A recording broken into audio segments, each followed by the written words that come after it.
Yes, we are live. We are live as it gets for a very rare WWE Monday Night Raw watch along, and also there is going to be a post show after this as well, which will be redirected to all that fun stuff. But yes, we are here, we are live. It is the Raw After Survivor Series, and to be honest with you, it feels really like the Raw after WrestleMania, doesn't it? I mean, I don't think I was this excited or this interested or this hyped going into the Raw after WrestleMania this year. Tonight, I certainly am. What a jam-packed show we've got. The first hour is commercial-free, and we've got the likes of the return of the one that is known as CM Punk is going to be appearing on Monday Night Raw tonight for the first time in close to a decade. Yes, a decade. We've also got Randy Orton appearing on Monday Night Raw for the first time in about 18 months as well, plus everything in between. Plus, whilst we're waiting to start, been a bit of a busy news day, hasn't it, as well? I couldn't really fit it in terms of the upload schedule. I'm so excited I'm breaking stuff already. I couldn't really fit it in terms of the upload schedule. I'll probably have to do it tomorrow morning, most likely.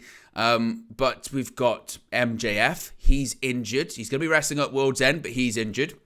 QT Marshall has resigned from AEW, which you might say, hey, who really cares? It doesn't really matter. Very significant stuff. And also, backstage, we've just seen it in the last couple of minutes. Backstage, the former owner, president of TNA Wrestling, Dixie Carter's backstage at Monday Night Raw. I'm not even joking. That's a real thing. Dixie Carter is backstage at Raw, and you never know. I mean, you never know at all. She might even be showing up. Cody Rhodes reportedly has an announcement this evening too. That's been advertised as well. So we really do have a jam-packed show this evening. As I mentioned, we're going to be watching it live. We're going to be going through it. There's going to be a post-show as well. And a bit like after Survivor Series on Saturday, we'll do the watch-along, we'll do a post-show, and then sort of the big news stories coming out of it. There'll be a video coming out after that as well. So there is so much going on. Appreciate everyone that's tuning in and joining us this evening. I can see in the chat we've got Nathaniel saying, hey all, Cosmic says, sup fam, Arsenal News 7, can't hold it against you, says, cannot wait. Dan Mazing says, what a time to have a wrestling channel, Owen. I mean, what a time to be alive. It's bigger than pro wrestling. What a time to be alive, certainly. Prod by Palmeria says, big up Owen, certainly. Big up to you. Lux Hill says, brother Owen, how you feeling? You've had an incredible weekend. It's been a busy one. It's been a busy one, certainly, but wouldn't change it for the world at all. If you haven't already, click the like button. Be sure to subscribe, bottom right-hand corner as well. You know what to do. We hit over, you can see it right there, over 15,000 subscribers over the weekend as well. So thank you, everyone that has subscribed. Old subscribers, new subscribers, in between, recent subscribers, whatever it may be. Thank you to everyone that has subscribed recently. It really is appreciated. And if you haven't already, you can do so again tonight. Subscribe, bottom right hand corner. When you do, if you're a new subscriber, you will see your name pop up on the screen. In addition to that as well, a little GIF will appear. Now, obviously, at the weekend, it was full of Randy Orton GIFs. This time, it might be somebody else. I won't give away who. You'll probably see as the show goes on, but it'll be someone else. Same thing happens with Super Chats as well. If you get your Super Chats in, not only will we read them out on the screen as always, but also a sound and a GIF will pop up as well. There's the Booker T ones. There's all the other ones as well. So get those in too. And settle in. Enjoy the show. It's going to be 3 hours of pro wrestling or sports entertainment this evening as well. And yeah, it's going to be a lot of fun. And we don't often do these sort of Raw or SmackDown or Dynamite watch-alongs. Very rarely, just because I'm not going to lie to you guys, my schedule was insane. But tonight was can't miss. You have to be watching it live. You have to be drinking it in. And pro wrestling is just on a craziness at the moment, isn't it? Certainly. And of course, the soundboard's always here as well. So I mean, is tonight going to be fantastic? I've got high hopes, but I do feel that it's going to deliver tonight. Tell me when I'm telling lies. I feel like they're going to draw a lot of money. I certainly don't think they're going to be using... in a business full of counterfeit bucks. Yes, we got them already. Don't even worry about it. And we're fresh off of... War Games!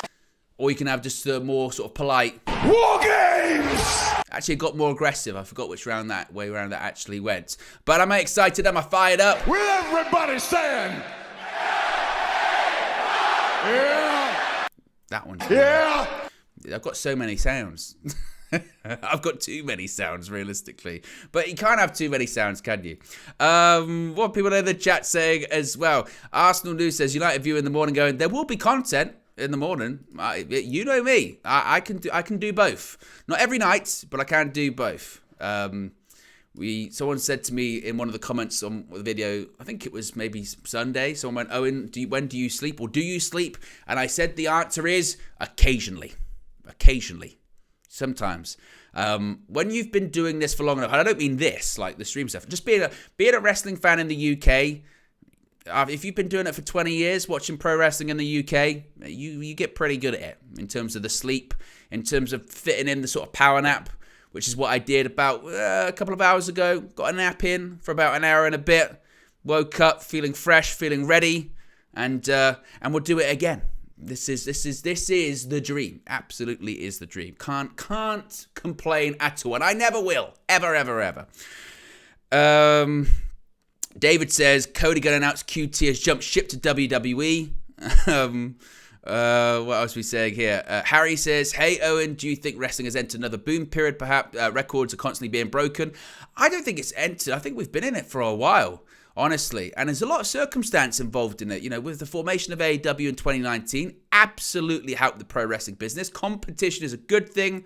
A monopoly is what we don't want in pro wrestling. And it's best for the business. It creates this sort of free agent market so that when if Cody Rhodes had just come back to WWE doing the stuff he was doing, say, with Ring of Honor or after All In, it would be a big deal, but not a big deal of him coming in as the AEW EVP, Cody Rhodes. CM Punk coming back to WWE would have been massive anyway, so it's kind of sort of a non-starter, that part of it. But, you know, Jade Cargill, is she a big deal if she comes into WWE just, you know, coming into how she came in? No. You know, coming from AEW makes it a big deal, and you know, records absolutely are being broken by WWE at the moment. WWE's been on fire for over a year, and they feel like they're the cool place to be at the moment, aren't they? There's no doubt about it. 2 years ago, in the summer of sort of 2021, AEW was cool. It was the cool product. It's the one everyone's going, hey, have you watched AEW? No, I've not watched AEW. What's that? Hey, CM Punk's there. Daniel Bryan's there. Well, CM Punk. You went, CM Punk? He hasn't wrestled since 2014. Yeah, he's in AEW. Yeah. You go, oh, that's cool. Kenny Omega, you've heard of him. Oh, some of the gaming stuff. And yeah, he's there. Cody Rhodes, he's there. Oh, yeah. Now, it's flipped around. It's, hey, WWE on fire. Well, is it still the same old with Vince McMahon? No, he's not involved anymore. It's Triple H. Triple H, he's good. It's different.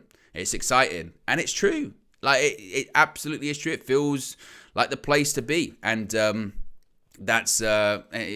There, absolutely. Right. I've got like 4 minutes before the show starts. So quickly in this 4 minutes, I mentioned that Dixie Carter's backstage. Done that story. QT Marshall released a statement on social media about an hour ago, just under an hour ago, saying, thank you AEW. He said, thank you AEW, thank you Tony Khan. I've had the privilege of being here since day one, and I've written over 750 formats of All Elite Wrestling, and always with pride. As much as I've enjoyed being a VP, manager of talent relations, and wearing a myriad of hats, the company has changed a lot since 2019, and is heading in a different direction, and I feel that it's best I do the same, as we only get one chance to go all in. I have officially resigned from AEW and will have fulfilled all obligations by the end of 2023. Thank you to everyone from the front office to the production truck to some of the hardest working talent in the sport. Most importantly, thank you to those who booed, cheered, and took part in this season of my life. Now, you could say, who cares? QT Marshall, no one even cares about the work he does. In ring, I'd agree with you. QT Marshall is a talent. I've kind of eye-rolled a lot of the times when he's been shoehorned into programs. Do we need to say The Factory? Or do we need to say his feud with Cody Rhodes? They're pointless. The reason why this is significant is because of his titles, as he just said. When you've got a vice president And most importantly, I think a manager of talent relations, and also, like you said, he formats the show. So when you watch Dynamite or when you watch all of these programs, QT Marshall is instrumental in creative and putting that show together. So that's significant. You could say, well, that might be better that he's not there because some of the creative for AEW recently hasn't been that good. It's more talent relations. If you lose someone from talent relations, now hypothetically, if he goes to WWE, and I could see him go to WWE, not as a talent, I could see him going to the Performance Center, working with talent there. Of course, he's got his own training facility in the Nightmare Factory, which he co-owns with Cody Rhodes in Atlanta, Georgia. When you've got someone in talent relations, they know a lot. They know contracts, they know when people are coming due, they know salaries that people are on. And despite people saying, well, I'm sure that non-disclosure, and I know that they won't tell those things, and legally he won't be able to. Well, legally, they won't be able to. But it's the same deal as when William Regal left AEW and went back to WWE.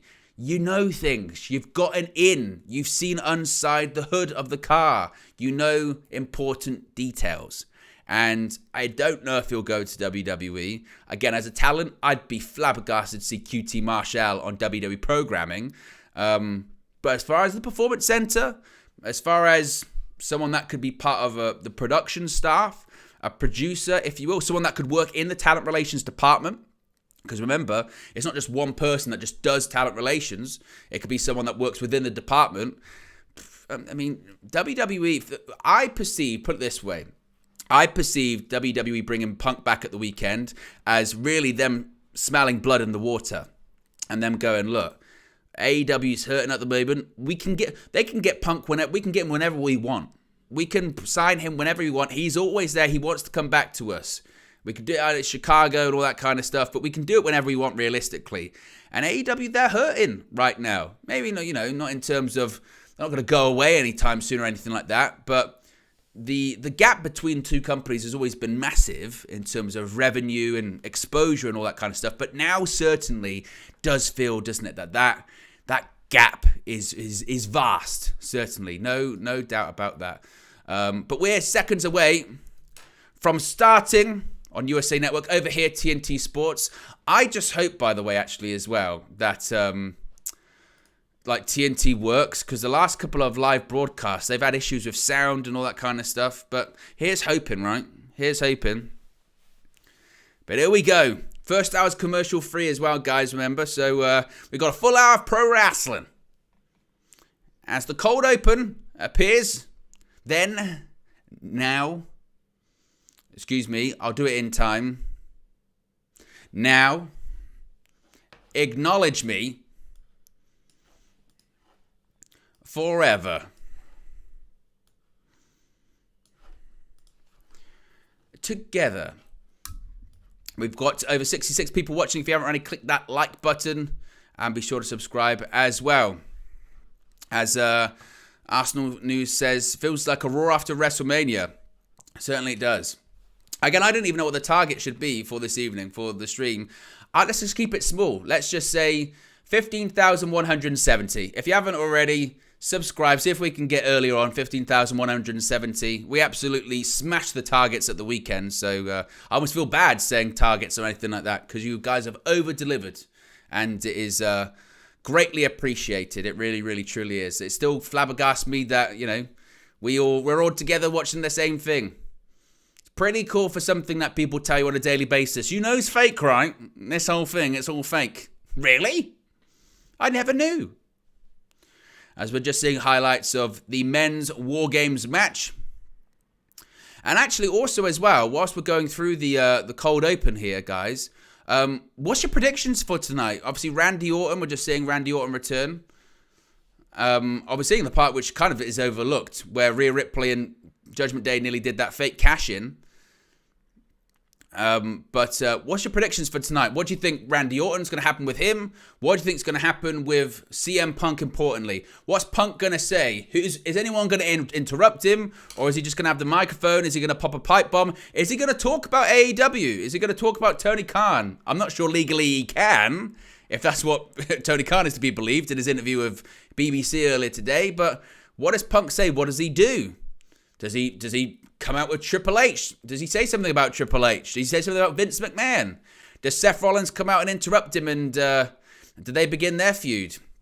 So many questions this evening. So many questions. And I, for one, am fascinated to see where they go, certainly.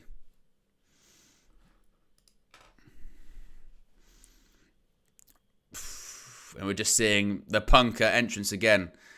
I was shocked. Absolutely shocked. I really didn't think it would happen. And I think in recent history, I can't think of a better kept surprise than CM Punk's WWE return. I can't think of one. You know, you're talking about the biggest returns of late over the last few years. Bray Wyatt, everyone knew that was happening. Cody Rhodes, but most people had a good feeling that one was going to happen. Oh, look at this. New Raw intro.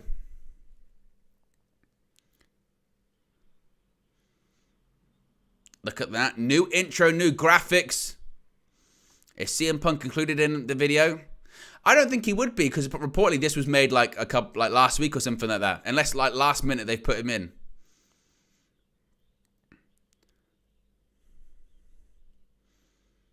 I mean, it's not the same as To Be Loved or Across the Nation, is it? You know. I wish one day they'd go back to it, to be honest. David says, I'm watching Raw on mute. You're providing my soundtrack tonight, Owen. Appreciate that, David. Mike says, working the night shift, so listening in. I hope you enjoy your night shift. Get through it and secure that bag, my friend. Arsenal News says, Orton on to RKOJ. As we are live in Nashville, Tennessee. At the Bridgestone Arena. Wade Barrett looks very excited. And I don't blame him. Big up Wade Barrett. As Wade Barrett says, this place is buzzing. First hour completely commercial free.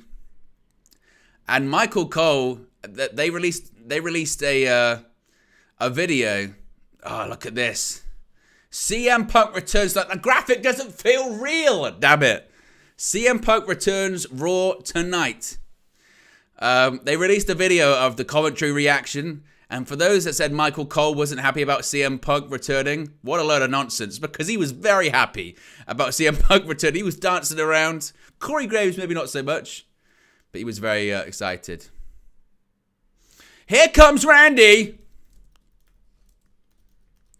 Randy Orton kicking us off at the Bridgestone Arena in Nashville, Tennessee.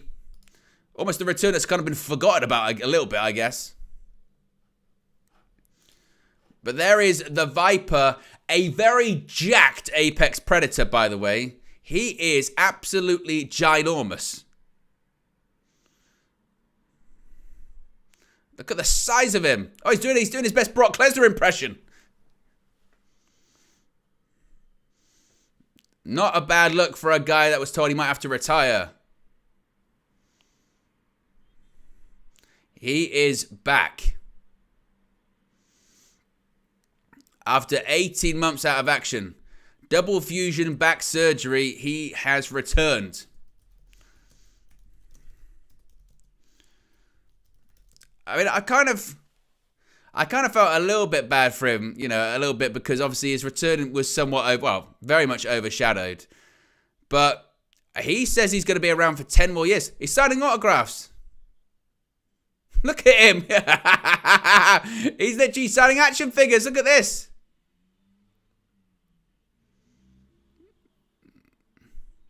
Randy. I just hope we've got a decent crowd in Tennessee, because the last thing we need is a shitty crowd this evening. I mean, because Nashville should take this as a bit of a what's the best word? A draft rehearsal, you know what I mean? Or dress rehearsal. If they can be a loud crowd tonight, then they can get some big events coming in the future.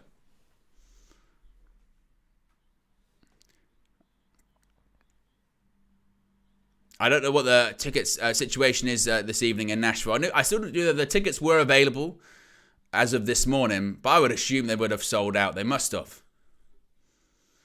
And he's massive. He's absolutely massive. Is he going to do the pose? He's feeling it out. He hasn't done the pose in a long time. It's been a while. It's been a long time since he's done this pose. Get ready. Look at that. Listen to the reaction. It's been quite some time since he's done that pose. And now he's going to do it to the non-hard camera side. 14-time World Heavyweight Champion as well. I mean, truly, we're talking about future Hall of Famers.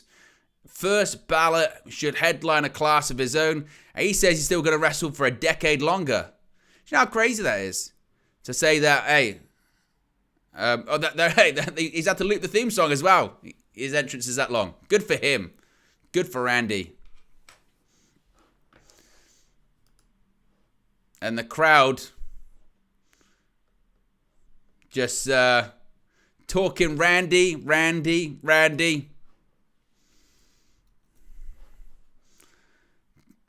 Good for him. Drinking it in.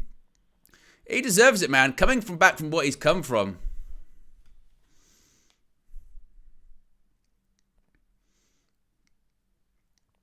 A few of you miss me. Maybe a little bit. Maybe a smidge.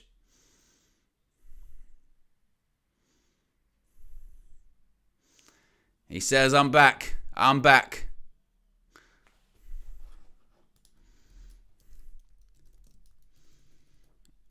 Back for as long as he can be here. And welcomes us to Monday Night Raw. Welcome to Monday Night Raw. What's he got to say? He was gone a while.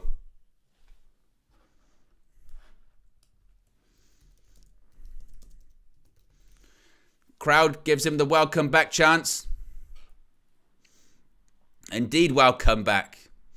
Not many more people on the WWE roster that have the respect that Randy Orton does. Thanks the crowd. And he says, I love you too. Give him time to think about his accomplishment, his accolades.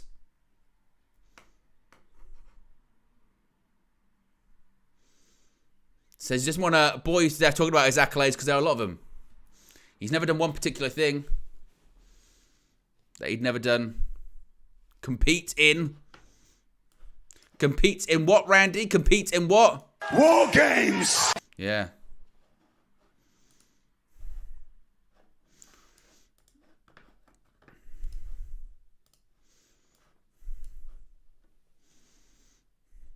Talks about receiving the phone call from Cody Rhodes.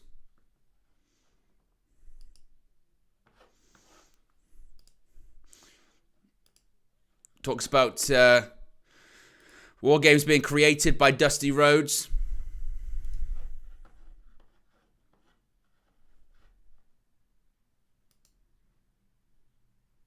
Says to be a part of that match was being a part of professional wrestling history. Did he say professional wrestling?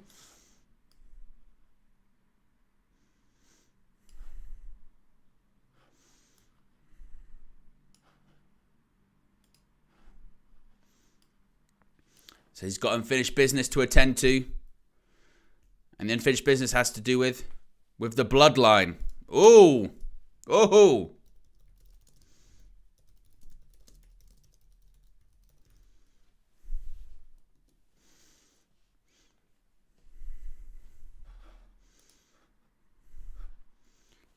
He said maybe he can forgive, but he can't forget. Point of the matter is, bag full of receipts for the Bloodline. Every single member. Look at his face. Look at his face. I mean, I tell you what, Randy Orton's a scary guy. When he gives you those... And the receipts are going to come in the form of RKOs. KO. Well, there you go. He's got receipts, and the receipts are going to come in the form of RKOs for every member of the Bloodline. I mean, he's not been drafted anywhere, has he? So I guess he's a free agent, so we might see him on SmackDown on Friday. Maybe he comes in, RKO Solo Sikoa, RKO's... What's this? Well, Randy Orton's been interrupted by the Judgment Day, but it's not the way that the meme goes on social media. He's been interrupted by the Women's World Champion Rhea Ripley. Interesting. I mean, many say she's the actual leader of the Judgment Day, and the Eradicator, the Women's World Champion, is now walking to the squared circle that has a Viper in the middle of it. This is very risky, Rhea, because Randy Orton don't care if you're male, female, he'll give you an RKO, he'll give you a receipt. Hey, what's she going to do? She's going to do some recruiting? Be careful, Rhea. Be careful, Rhea. He's been known to hear voices. That's all I'll say. He's been known to hear a voice or two. She says, welcome back, Randy.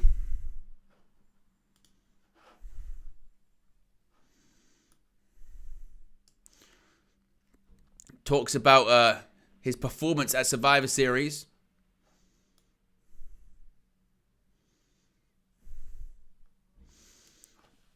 Says, didn't think you'd team with someone who tried to end your career. You would Upstage. Yes, it was Rhea. A return was upstage. It was.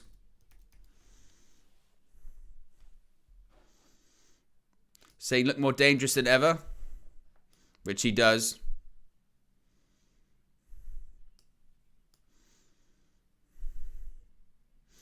She says the landscape here has changed. Indeed it has. The Bloodline have fallen.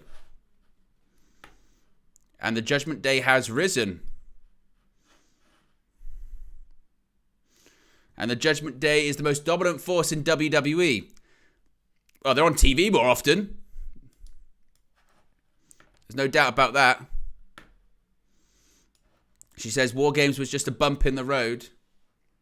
The reality is,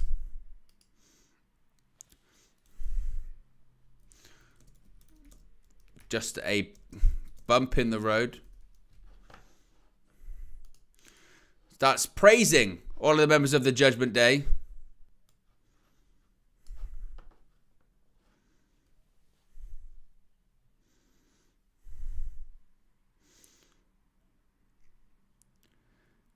Says, talks about everyone holding the title gold on the Judgment Day, which is true. And if it wasn't for you, Damian Priest would be the World Heavyweight Champion. Which is true. Stop the cash-in attempt. He did that. That was Randy.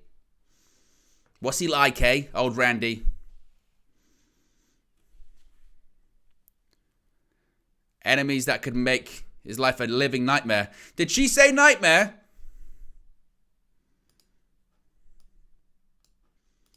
Unlike the Bloodline.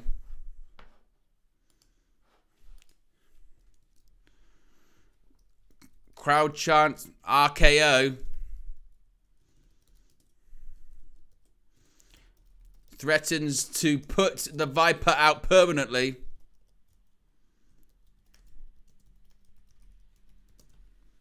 He wouldn't.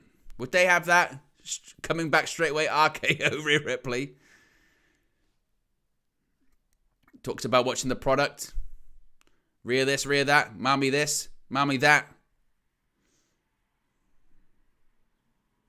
Guess what? Says, guess what, Rhea? Daddy's back.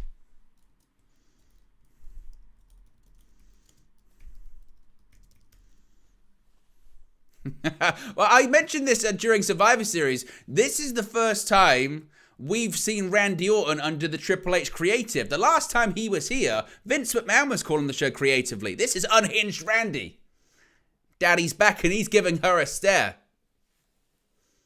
She says a lot of things have changed It's true. A lot of things have changed. Crowd chant, who's your daddy?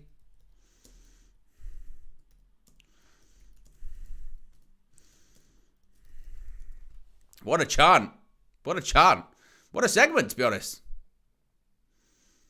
A lot of things have changed since he's been gone. One thing that hasn't changed.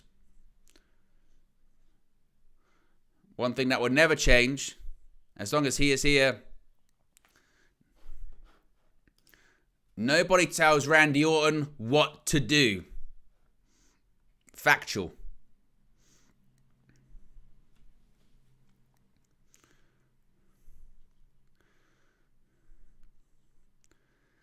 She goes, I tried to warn you, I tried to give you an out. You have made us your enemy now. Oh, it's JD McDonough. JD McDonough and Dominik Mysterio. Dirty Dom and JD McDonough with his head like a Funko Pop have attacked Randy Orton. Two members of the Judgment Day, the two small members, they're going to get RKO'd. Orton fights back. Oh, McDonough into the post. Uh-oh. Uh-oh. Randy Orton's going to go for the draping DDT. Oh, forearm right to the lower back. Uh-oh. RKO to JD McDonough out of nowhere. Good grief.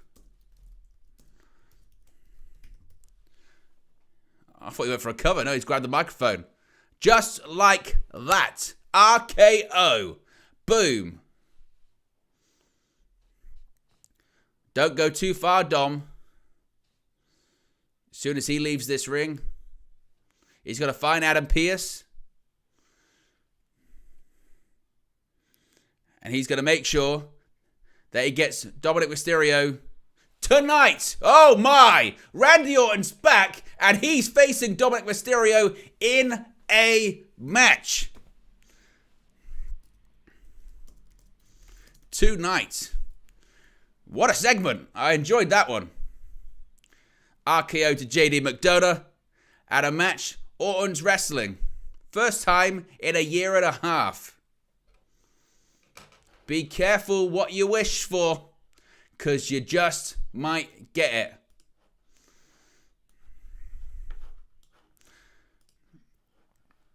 Good grief. That was a pretty intense opening segment, wasn't it? As we're just now seeing a backstage segment hyping up the Tag Team Turmoil match that's going to be coming up very shortly as well.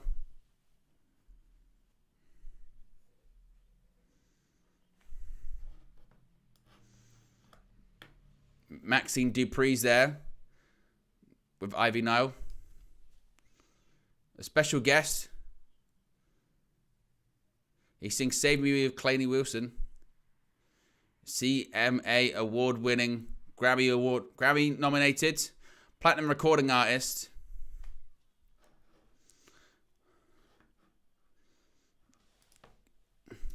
We got, did they say Jelly Roll?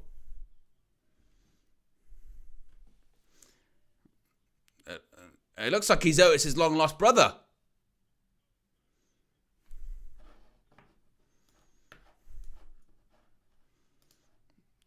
Ah, it's our truth.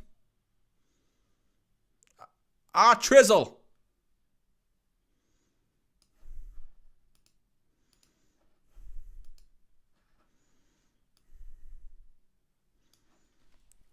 See, R-Truth thinks Jelly Roll's actually an actual Jelly Roll. Get it? That's the joke.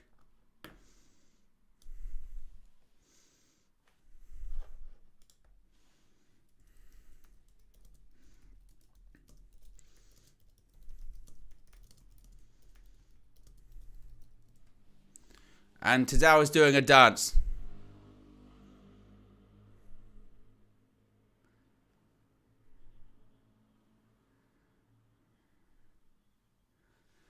I mean, not really. It's the biggest piece of dog shit.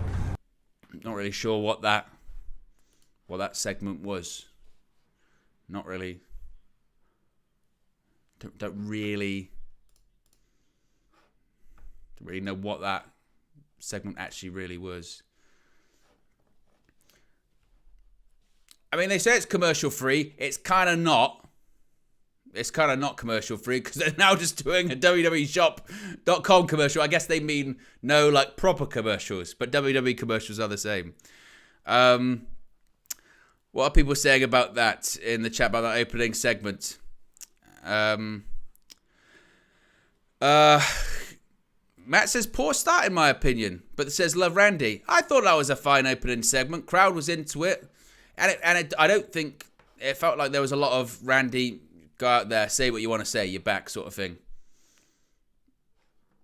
I thought it was fine, served a purpose, progressed story. Randy's now firmly involved with the Judgment Day, but also saying that he's going to be, I guess, coming after members of the Bloodline as well.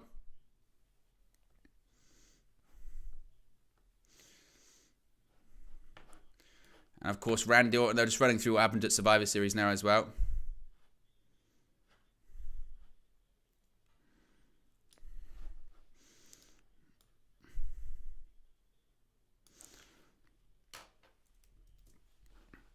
We're seeing Jelly Roll again.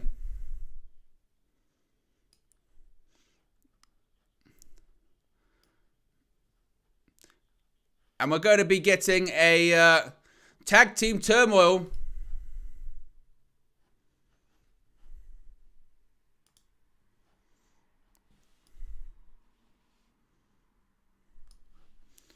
Undisputed Tag Team Championship #1 Contenders Tag Team Turmoil Match. Heck of an intro that is. We do have a graphic for this actually. There you go. So up first is... Well, it's Akira Tozawa and Otis. I thought it was going to be Chad Gable and Otis. That's what I've got on the graphic. But it's Akira Tozawa. So Tag Team Turmoil. Of course, basically it's a case of tag team matches. If you win, next team comes out. And it goes on and on until all teams are involved. So first is Alpha Academy versus DIY. But it's actually Tozawa. And Otis. Get my notes together for the post show afterwards as well. Big up to David T, the latest member of the WN365 roster. Appreciate you, David. You do get your badges, your emojis, and your exclusive members-only content. Plenty more coming to the exclusive part of that. We've only just really scratched the surface, and I really, really appreciate that, David. Had to support the ting. And I appreciate all the support. It really, really, absolutely is appreciated. Thank you very, very much. We're 6 likes away from 50, by the way. So if you haven't already, click that like button. And be sure to subscribe while you're at it as well. Bottom right-hand corner. How many subscribers are we currently on? 15,168. See if we can get to 15,170. As this one is underway. Oh, Tozawa. Oh, look at this. That was just a massive mess. Tozawa went for like a leapfrog. He just didn't commit to it, and Ciampa kind of caught him, but not really. And Tozawa says, thank you. Oh, and a right hand by Tozawa. And now he's doing the dance. The Tozawa dance, whatever that is. The Tozawa dance. Did Michael Cole say that was twerking? Because it definitely wasn't. Blind tag. In comes Gargano. Oh, big clothesline by Ciampa sends Tozawa inside out. Gargano's doing a dance of his own.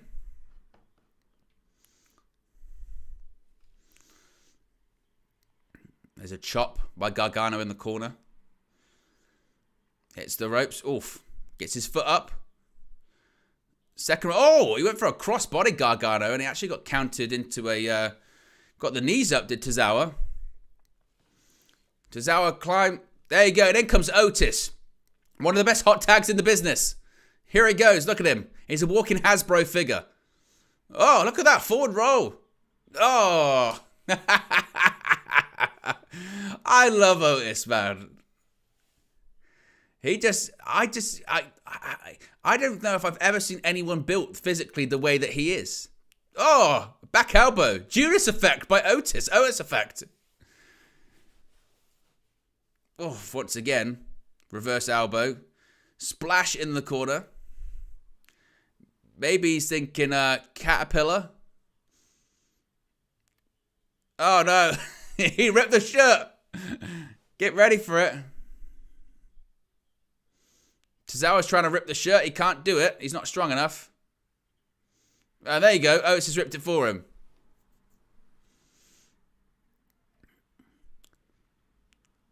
They're trying to... Well, Otis is doing the caterpillar. I'm not sure what Tozawa is doing. A pair of elbows to Gargano and Ciampa. Tag.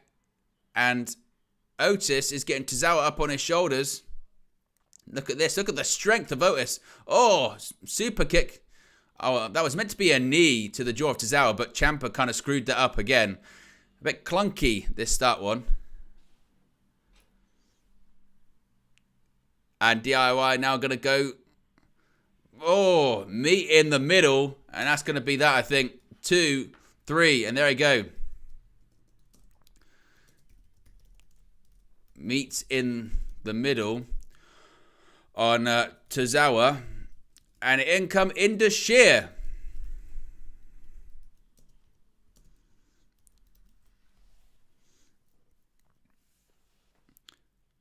Of course, Jinder Mahal managing his team. I mean, the first time we've seen Indus Sher on Raw in what? I can't even remember the last time. Now Gargano and Ciampa prevent them from getting in the ring. Of course, Veer Mahan, part of this team. Veer was coming for a long time in 2022 and then disappeared. Oh, Sanga. Oh, Sanga's froze Ciampa into the ring post. Now step into the ring. And now it's Veer Mahan. Or is it just Veer at this point?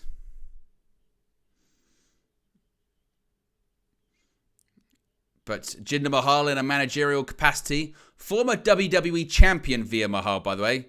Veer, good God. Just splashed Gargano and nearly, literally took his head off. That was kind of nasty. Here comes Sanga into the ring. He was, must be said, a giant man.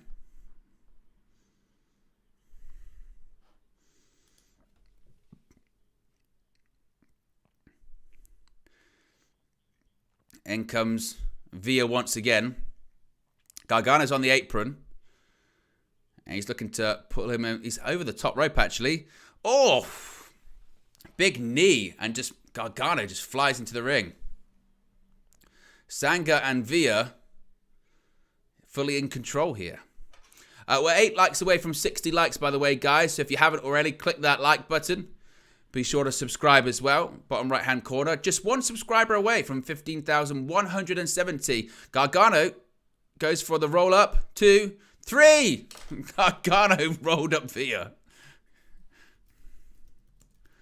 Rolls up Veer. That was ugly to say the least. That was ugly. Here come the Creed brothers. This should be much better. Julius and Brutus. I feel like DIY are going to get eliminated here.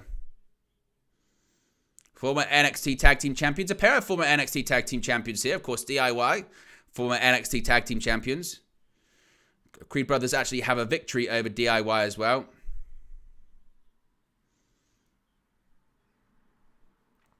Who do you think is the better Creed brother, if you were to have to pick one? Which one's got the more potential, do you think? And look at that.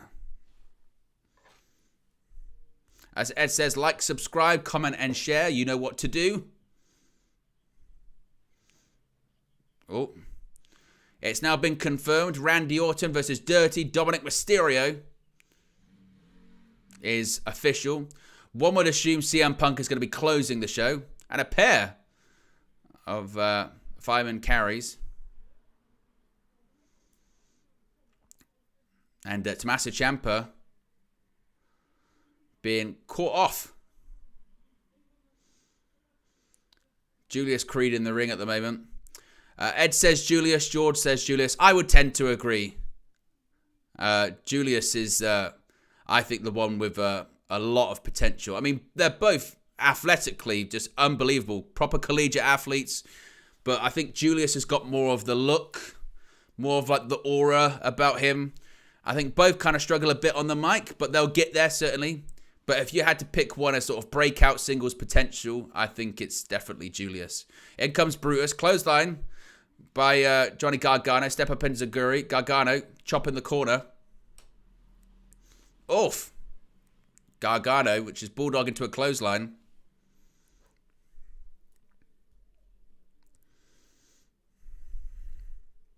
Oh, floats over the top rope. Oh, there you go. Slingshot spear by Gargano to Brutus. Oh, just kicked out. The proper nick of time there, Gargano. There you go. CM Punk returns tonight.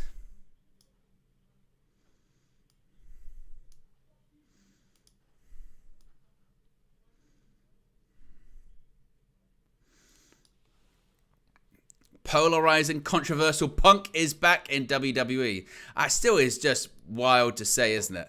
That CM Punk is back in WWE. Julius throws Gargano out the ring. Ciampa, big forearm. Gargano.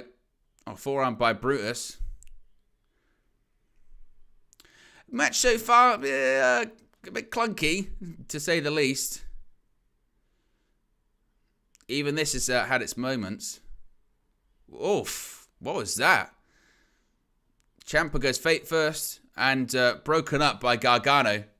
It just feels like, again, there's a bit of, I don't know, things aren't running just totally smoothly. Maybe it's just me. Oh, Gargano flies over the top onto Brutus on the outside of the ring. Julius and Ciampa in the middle of the squared circle. Right hand. Gargano fires, Ciampa fires one back. We've got our first boo and yay, cheers of the evening. Brutus. Oh, Gargano, big boot to the face of Julius Creed, excuse me. Schoolboy roll up, kicks out. Gargano in, step up into Guri. And a pump kick by Ciampa. And they're going to go meet in the middle again, perhaps.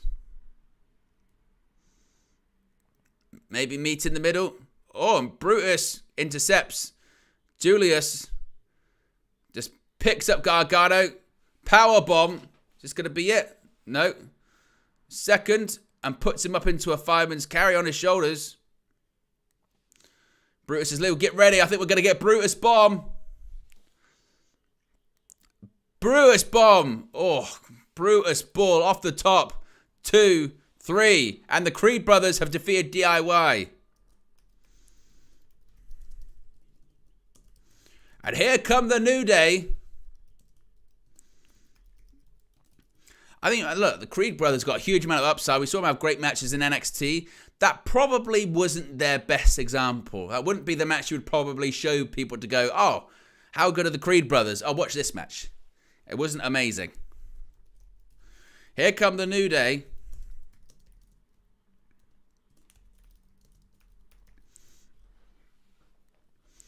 So far, how many teams have we had? We've had 1, 2, 3, 4, 5. There's only one more team that remains, and that is Imperium. So what do we think happens here? Who do we think wins this one? Do the Creed brothers beat the New Day? And do they face Imperium? Or do the New Day win and they face Imperium? Let me know which direction you think this one is going. But it's going to be the former King of the Ring, Xavier Woods, starting off with Julius Creed. Shotgun dropkick. In comes Kofi Kingston, the former WWE champion Kofi Kingston, stepping inside the squared circle. Oh, drop kick right to the jaw, by the way, of Julius Creed there. That hurt.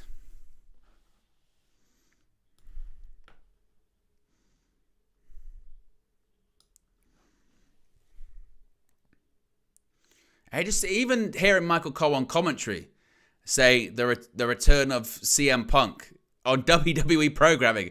I mean, this is a name that they genuinely haven't been allowed to say, they've had to ignore. They've had to just kind of refer to him as he for nearly a decade.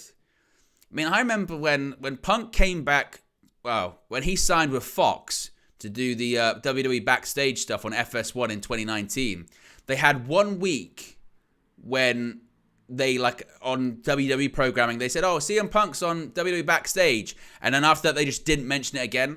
Reportedly, that was Vince McMahon basically saying, like, he's not with us, he's with Fox. Like, don't advertise him because we're not bringing him back, sort of thing. However, what I will say with Punk, and I think this is important to stress, it's not like the AEW run meant nothing, because without that AEW run, he doesn't come back to WWE, in my opinion. He went to AEW, realized that despite everything that was going on and despite the backstage politics and the behavior and all that kind of stuff, covered by Kingston, Julius kicks out. I think he got the wrestling bug back. No doubt about it. He realized, he went, oh, actually, I really like doing this. I love pro wrestling. So, and I think going through what he went through in AEW made him realize that, no, I think maybe I should be in WWE. Maybe that's where I belong, even though I didn't like it. But WWE legitimately, and it's not cliche, but WWE is a different place from where he was, you know, in 2014. It is. You know, Vince McMahon's not in control. And there's a bit more, small package, and Julius reverses the pressure, and he's going to try and go to this sitting into standing suplex. Look at that, a slam. He's going to tag in his brother Brutus.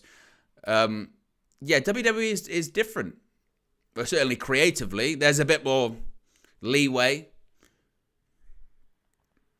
So it's going to be interesting to see what happens to him in the WWE system. Xavier Woods hits the ropes. Ducks under. There you go, discus forearm. Brutus catches the leg.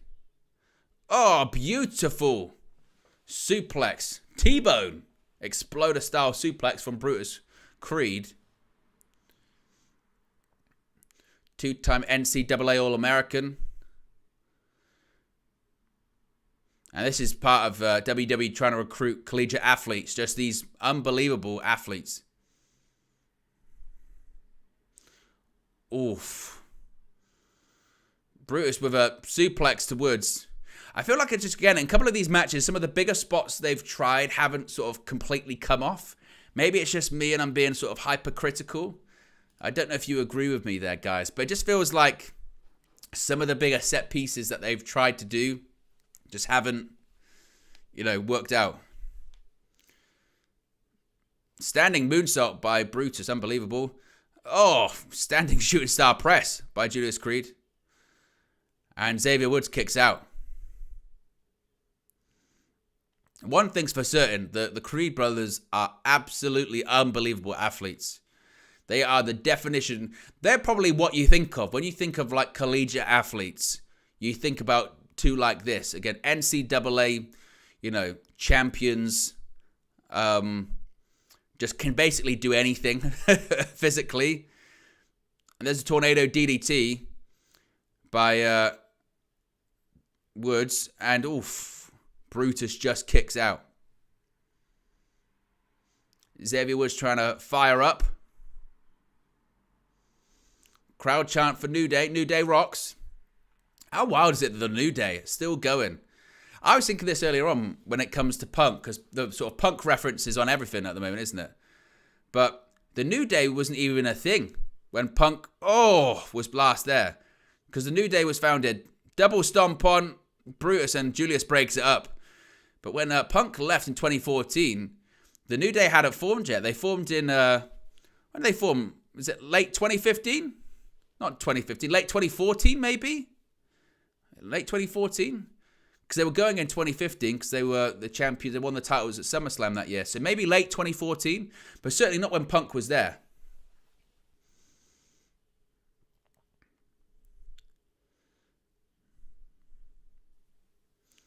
Goes for Trouble in Paradise. Ducks. Julius Creed goes for the clothesline. Duck. Tell me he didn't just say that. Booker T. Tell me he didn't just say that. Off. Crossbody. Oh, Julius rolls through. Look at this again. Oh, and boots. Xavier Woods. Fall away slam. And tell you what, he threw Kofi Kingston high and tight. Tags in. In comes Brutus. Another Brutus ball's coming. Brutus top rope. Brutus ball. That's going to be it again. Pin Kofi Kingston. 2, 3. Creed brothers again. One more team remains. Oh, here come Imperium. Imperium. This is the Creed brothers. Giovanni Vinci and Ludwig Kaiser. W with the $5. Appreciate you. Says, Precious Punk will re-break his foot delivering a pipe bomb. W, not a Punk fan, but appreciate the contribution. Thank you for the super chat. As you just saw with W super chat, not only do we read it out on the screen, but it pops up as well. I think fives. I think the $5 super chat or the £5 super chat, that's the Booker T one, where he literally says, tell me he didn't just say that. You make Booker T say that. And of course, the higher you go, other gifts, other sounds appear. I'm thinking of expanding that. So if you've got any creative ideas for what you would want to see, GIF-wise and soundbite-wise, you kind of merge the soundboard and the GIFs as well. So there you go. That's what happens. As Vinci... Oh, elbow right to the back of... Is that Julius? Yeah, Julius Creed. They're fighting on the outside as well. Oh, springboard crossbody by Giovanni Vinci as well.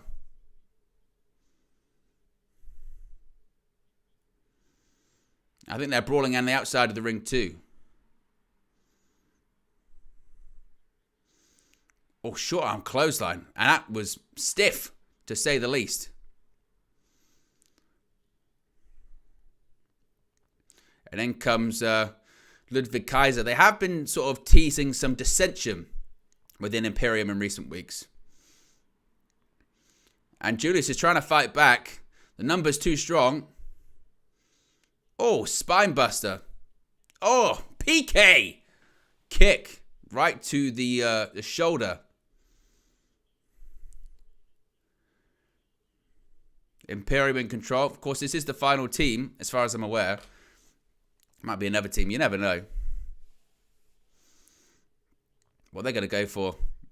Oh, look at that. Big elbow. That might be it. 2. Oh, and Brutus comes in. Referee looked up as if to say, Brutus, get in here. Quick.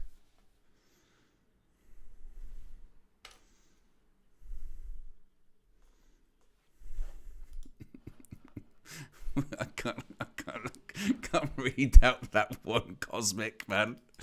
I gotta turn it off now. But I appreciate the £1.99. United View. Fleck says, big up, Owen. Keep it up, man. Thank you. And get some sleep. We'll both be exhausted. Only I do the late nights, and Josh as well. Cosmic, appreciate the contribution. Ed's one of the mods. Big up, Ed. Had to delete that. I mean, maybe you meant walks. I'm hoping that's what you meant, Cosmic.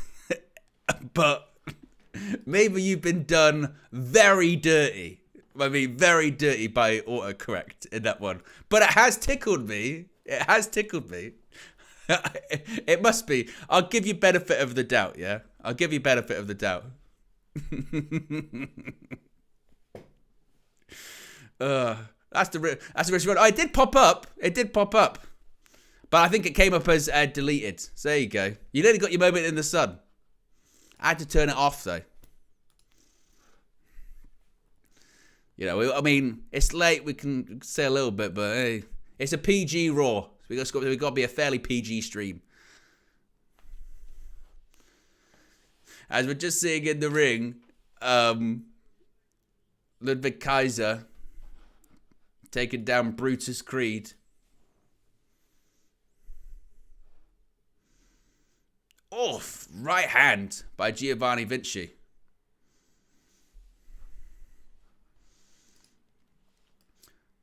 Now, I'm quite curious, actually, to be honest, as to where this one goes. Because, obviously, we've got heel tag team champions, too.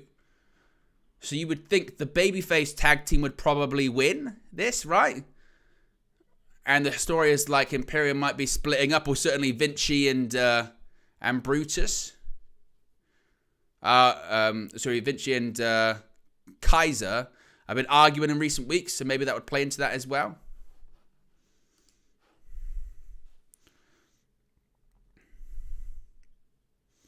As Ed said, very funny, very naughty. Yes, you're right, Ed.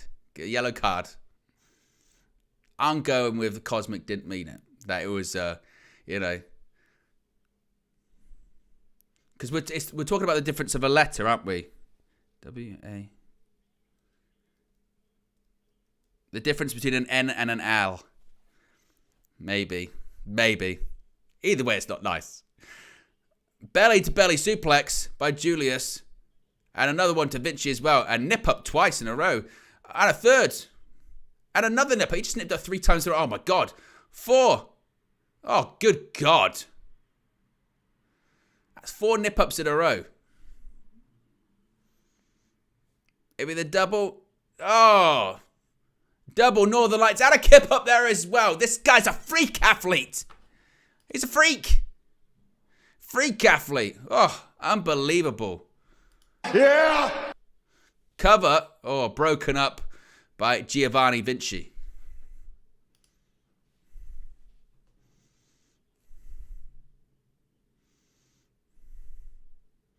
Oh, Vinci thrown out the ring. 2. Oh, Kaiser had the tights in that roll up. Oh, a big slap. Kaiser now showing some power of his own here. Creed's going for a gut wrench. Power. What's he thinking? Turns it into a power bomb. Oof. Slammed him. I tell you what. Kaiser's head just ricocheted off the canvas.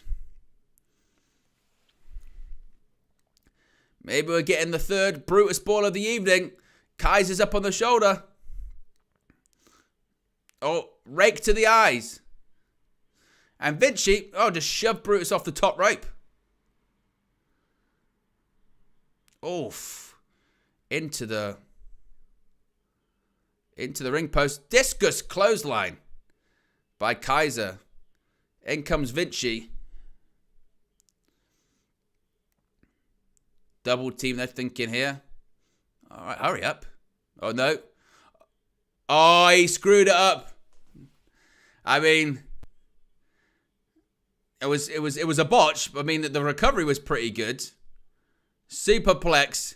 So basically, Julius Creed was trying to vault up to the top rope, but he fell, and then he literally just jumped up to the top rope. The recovery was impressive. The recovery was impressive, but he botched the vault.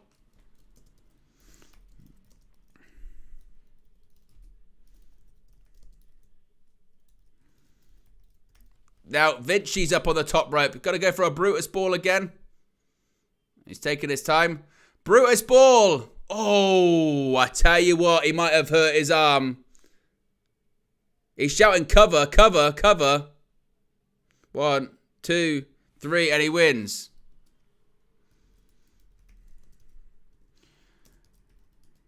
Brutus ball on Vinci, but he might be hurt. Vinci looked hurt. He landed on his arm. So the Creed brothers win. I mean,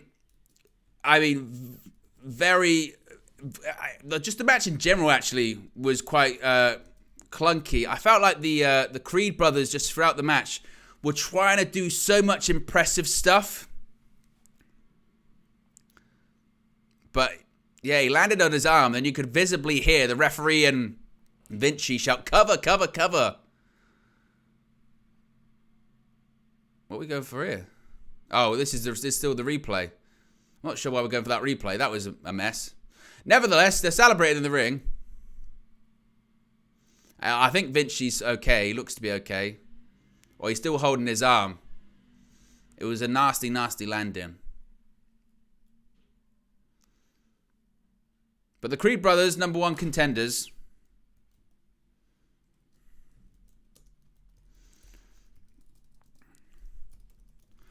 Backstage with the Judgment Day.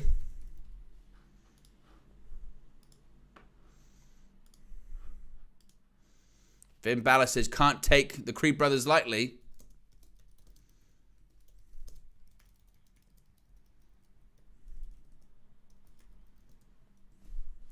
Says I can see the look on your faces. Say what you're going to say. Appointed the leader of War Games. Let everyone down. Lost the match, embarrassed them. Get it off the chest.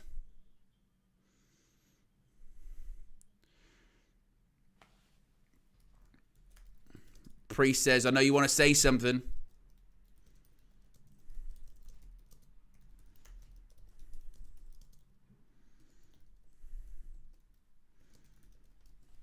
They say it's all good.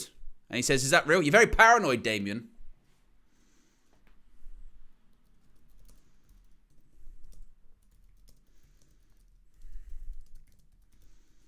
You need to relax. It's what families do.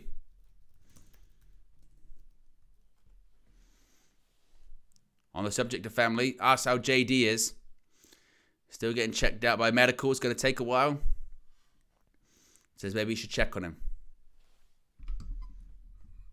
I tell you what, some of the promos from the Judgment Day is wooden as oak. Yeah? Wooden as this.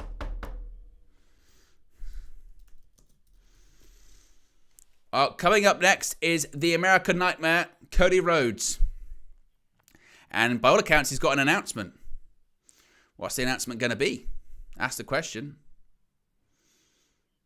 We're still in the situation of the first hour's commercial free. By the way, the first hour's flown by. Although they do tend to do this, don't they? They tend to do a situation whereby when they've got a commercial free hour, they just book one really long match. So basically, when they say, oh, the first hour's commercial free, what they actually meant was the Randy Orton and Tag Team Turmoil Match is commercial free. That's all that's commercial free. Apart from that, no.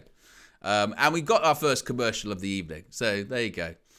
But what's everyone made of that first hour? Upon reflection, I thought the opening segment was fine. Crowd were into Randy, obviously. I like the confrontation with him and Rhea Ripley. Tag Team Turmoil, I mean, obviously the Creeds win, but I don't know. I just felt that no real part of it really clicked, to be honest with you. I felt the Creed brothers looked impressive in moments, but actually there was quite a few sort of clunky moments, quite a few sort of botches where things weren't completely smooth. And the finish looked a bit nasty. Hopefully, Vinci isn't injured or anything like that. Yeah, it was a bit. I don't know. I don't know about that opening, that Tag Team Turmoil match. To be honest with you, yeah. I mean, one thing's for certain. You got to give credit to Triple H and WWE. The tag team divisions, at least on Raw. I mean, that's 6 tag teams, right? So the tag team division is fairly deep. And we're not even including the potential other tag teams. I still think Randy Orton and Cody are eventually going to be a tag team, possibly face off against the Judgment Day. But it felt like, like last week, and they booked Tag Team Turmoil, and you did say to yourself, why are they booking that match? And it's because they've got 3 hours to fill, and the first hour is commercial free. So let's book a match that lasts about 45 minutes, right? Yeah. What else are people saying in the chat here? The Cheshire Cat says, tag match was just filler for the ad-free hour. Kind of felt like that, didn't it? It did, yeah. It's Vezik says, Ray versus Jimmy WrestleMania, Punk versus Rollins main event, or Jay, I think, versus Jimmy WrestleMania, Punk versus Rollins main event night 1.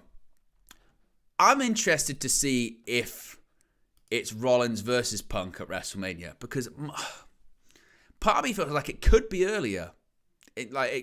It could possibly be earlier than that. The next PLE is the Rumble. I think by the end of tonight, probably we get CM Punk announcing that he's entering the Rumble, or fairly quickly we get Punk saying he's going to enter the Rumble. And look, maybe he wins. He's never won the Rumble. And maybe he decides to face Rollins at WrestleMania, perhaps, for the world title. Or maybe they go in a different direction. We get... I suppose it could do that, and you get Brock versus Gunther at WrestleMania, maybe. I still think, CM Punk versus Stone Cold Steve Austin. I think that's really on the cards, People don't realize that, Austin got pitched 2 opponents last year for WrestleMania. Roman Reigns, Brock Lesnar. And the only reason he turned them down is because he was filming a TV show at the time. He said, I don't have enough time to get physically ready. But Austin's open to wrestling again. And I think if they gave him enough time, i.e. now... They could book Austin versus Punk. That is a real possibility. They were working on having Steve Austin wrestle last year, and it just wasn't on the cards in terms of scheduling and timing. So I think the money match is Punk Austin, and you do Rollins versus Punk before then, maybe at the Rumble, in my opinion. And I think they could pull it off. Now, would it have been better a decade ago when they teased it? Absolutely. Oh, 1,000,000%. I mean, Austin's, is he nearly 60 at this point? But the match doesn't even have to be good. You know what I mean? If you can book it, that's all that matters. Here comes the American Nightmare. Cody Rhodes. By the way, as well, I mean, just think about how stacked the roster is right now with WWE.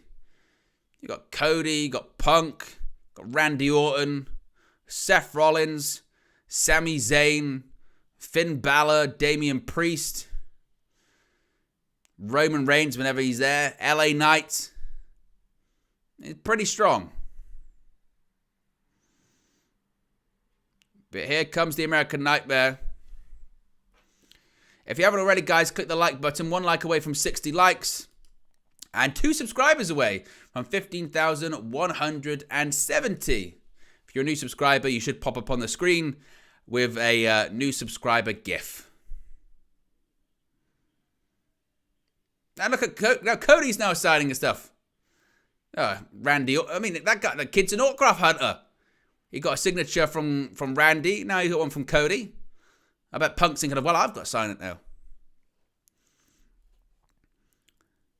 Lil Yo says we need Punk versus Rollins just for the crazy promos.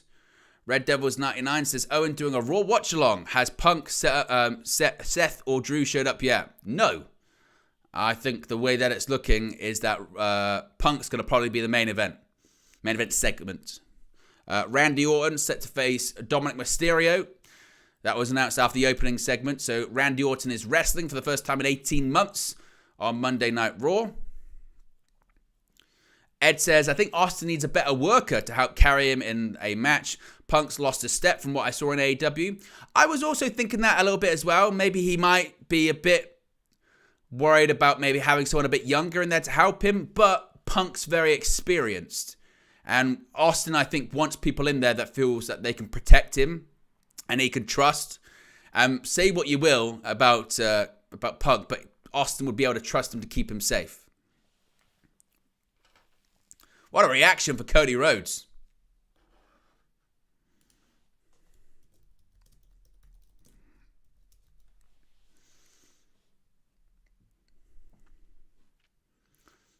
So Nashville, as he says, I guess he's going to ask, what do you want to talk about? Well, there's a lot to talk about Cody, I think, to be honest. Randy, Punk.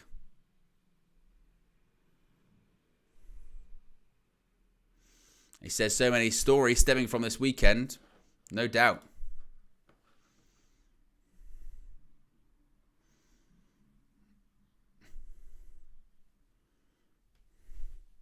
He thanks his teammates from War Games.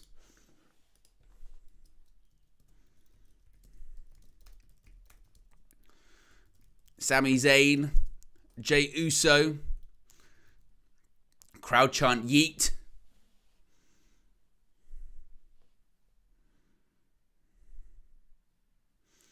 Seth Rollins. Red Devils 99 says Austin can do a squash match like against KO, but more than that at his age.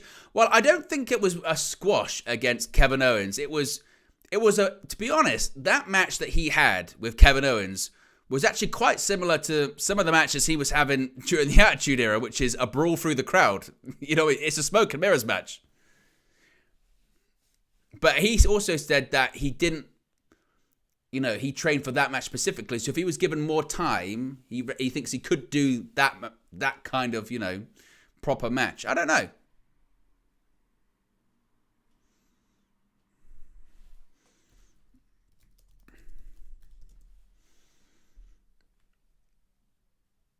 He talks about Randy Orton as well, Cody Rhodes.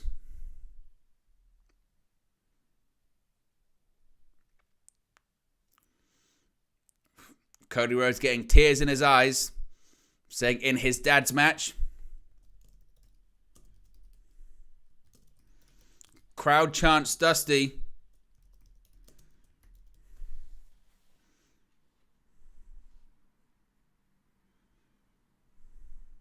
The other story, what is the other story? The return of CM Punk. Oh. Hey, he said the return of CM Punk. There are the chants, and for the first time, they're part of the show. They're not hijacking the show. They're actually talking to someone that's going to be there. Nobody knew. Tonight, everyone's going to be tuning in to see what he has to say. Here's what he has to say. Cody Rhodes says, welcome back. In his last AEW promo, he spoke about CM Punk. The fisherman always spots the other fisherman from afar. All these stories. He'd like to make some news himself, and he'd like to do it right now. Oh, Cody's going to make some news. So this is an announcement that he was talking about, I suppose. What's it going to be? They say you truly know me. One destination for him. Going to be Royal Rumble, isn't it? He'll probably enter the Rumble.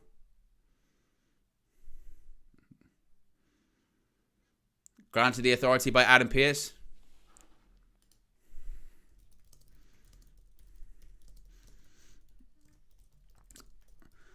There you go. It's official. Cody Rhodes has just said he is the very first entrant in the 2024 Men's Royal Rumble.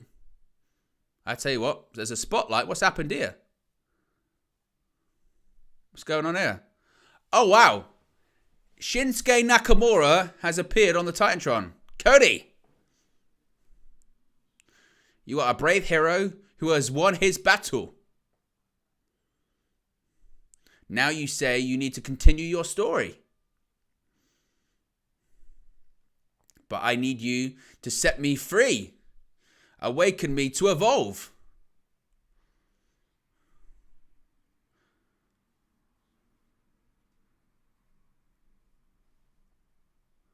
I was very patient with you week after week. But now I'm done waiting. So Cody was the one. I will bring chaos to you. Chaos, did you say? Wow. Hey, that's a very famous Japanese faction. Uh-oh! Turn around, Cody! Turn around! Oh! Red mist right in the eyes. Cody Rhodes' face a crimson red. He's not got colour, although he wishes he could. He didn't get it at War Games, but a mist right in the face. Appears behind and mist in the eyes. He wasn't talking about CM Punk. He was talking about the American Nightmare. So whilst Cody Rhodes waits for the Rumble, he's going to be feuding with Shinsuke Nakamura.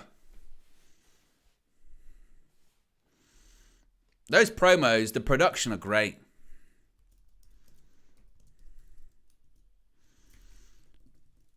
So Cody was the one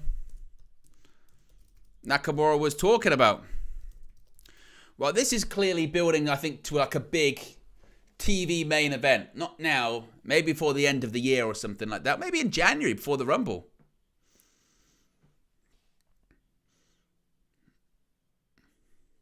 But, hey, I'm interested in that.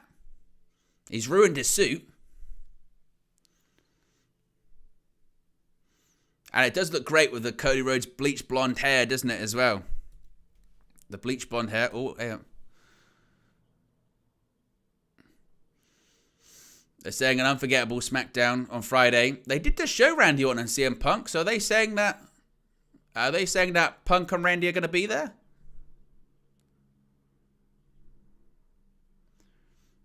Oh, Logan Paul.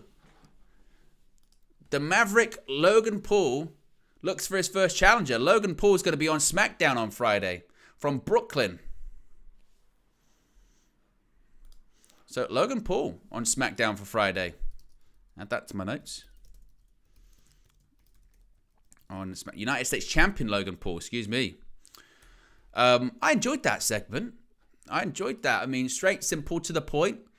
Cody Rhodes declares his entry into the 2024 Royal Rumble. Spotlight on him. Because people ask, like, okay, coming out of Survivor Series, of everything that happened, like, what's Cody going to be doing? I mean, we know the general direction for Cody at WrestleMania, really, don't we? The direction for Cody is he's going to face Roman Reigns. He's not going to win the Rumble, by the way. I would be floored if Cody Rhodes, does a Shawn Michaels and wins it back-to-back. I don't think he'll do that. I think somehow he'll probably get screwed out of it. Maybe he wins the Elimination Chamber in Perth, maybe. But I don't think Cody wins. I'd probably have Punk win. If they're going to do Punk versus Rollins at WrestleMania, and Rollins is still the champion at that point, then I would say have CM Punk win it. And then that's how he faces Rollins. But I just feel like they're going to probably tease that tonight. Maybe. Wouldn't mind Gunther winning it. But I kind of want Gunther versus Brock at WrestleMania, to be honest with you.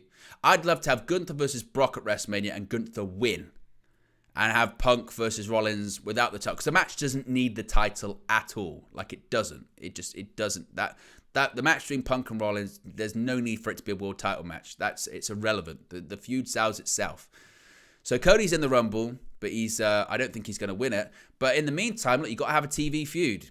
Whilst that's all going on, you've got to have someone to feud with on television, and it's going to be Shinsuke Nakamura, and that's something I can get behind. This is a weird time of the year for WWE, because without the December pay-per-view anymore, they've only obviously got the Royal Rumble. They've got 9 weeks of television, or 8 to 9 weeks of television. So you used to see this all the time with John Cena, where Cena would have a TV feud with someone, and then come the Royal Rumble, he'd pivot into what he was doing for WrestleMania. And that's going to probably be the same for Cody. So for the next sort of 8 to 9 weeks, Cody will be feuding with Nakamura, and then whatever happens to him at the Rumble will steer him in the direction for what he's going to do for WrestleMania season. But it also means that Nakamura's not going to beat Cody. I mean, Cody's hardly lost to anyone since coming back. I mean, how many people have pinned Rhodes? Is it Brock? I mean, Brock didn't even pin him, did he? He passed out. So Cody's heavily protected. But that's really the spot that Nakamura's kind of in at the moment as well, right? It's sort of the upper mid-card heel role. And I think they found a really effective way to present him with those promos and the video packages. I think that's good. I think it was good sports entertainment there. I enjoyed it. What else we got? Ed says LA Knight versus Logan Paul feud begins. Hey, I think that is a direction for WrestleMania. I agree with you, Ed. I was just about to come back from commercial. We're 7 likes away from 70, by the way, guys. If you haven't already, click that like button. Thank you, everyone that's tuned in this evening. A reminder, we are going to be live after the show too for the post show. And then there'll be a short video also uploaded talking about CM Punk and his first appearance on Raw in a decade.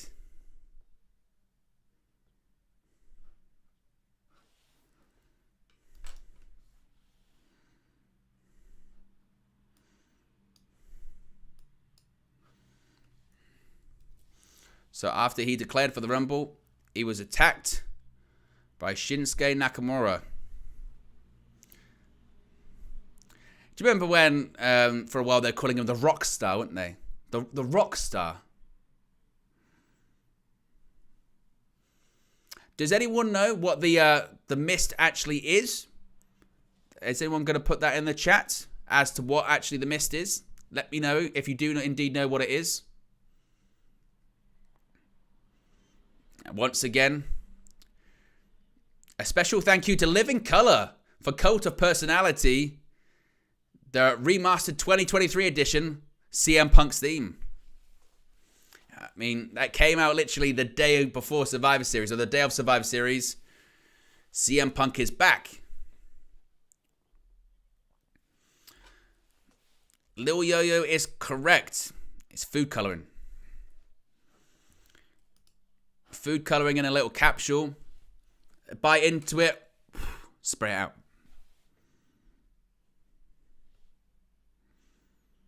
And here we go. Looking forward to this one. Big Bronson Reed versus Ivar. This is two giant meaty men slapping meat, is what it is. Big Bronson Reed. I'm a Bronson Reed fan. I never understood why Vince wasn't a fan of Bronson Reed. He can do some crazy stuff. Same as Ivar.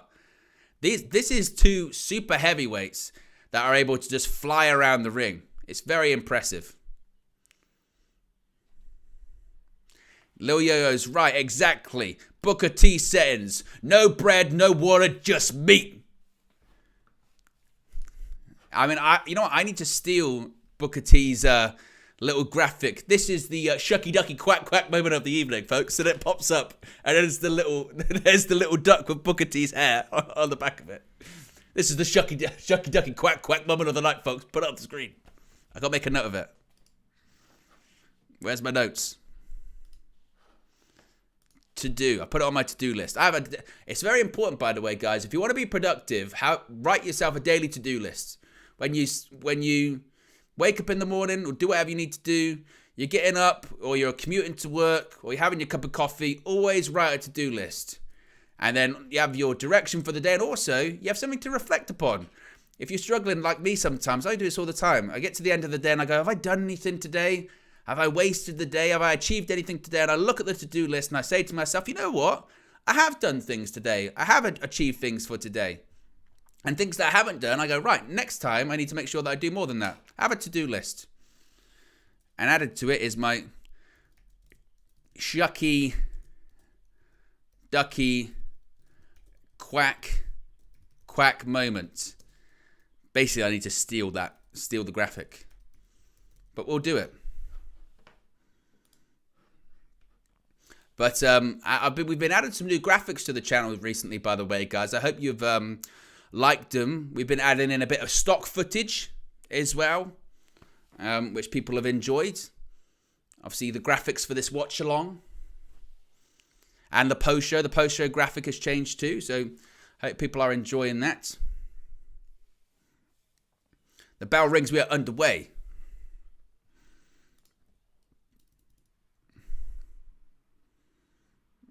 Oh. Ivar versus Bronson Reed. Look at these. Did Wade Barrett just refer to these two as beef planets? Duck under Ivar. Shoulder tackle. Bronson Reed off the ropes. Oh, just clattered him.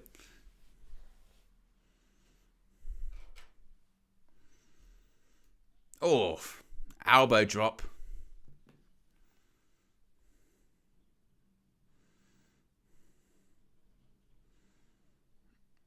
Sit down.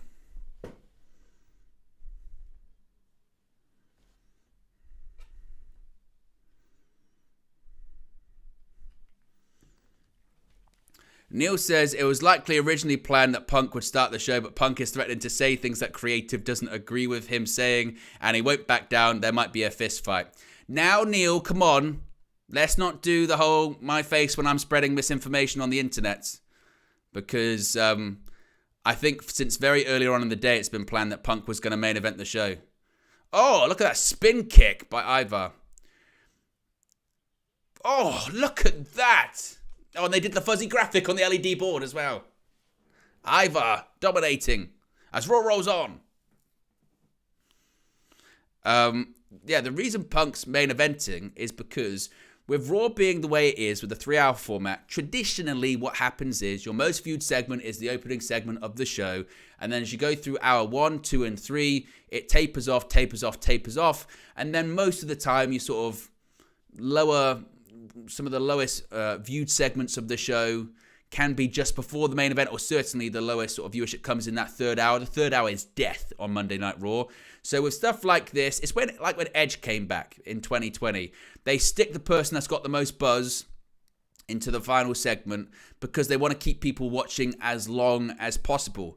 Whereas in reality, that probably won't work like that. I think most people will realize that Punk is going to be in the main event segment, so they'll probably tune in the States at like 10:45 or 15 minutes before the show ends. It might go a bit long. I mean, USA Network got nothing else on, so they'll give them an overrun, which will probably do pretty good.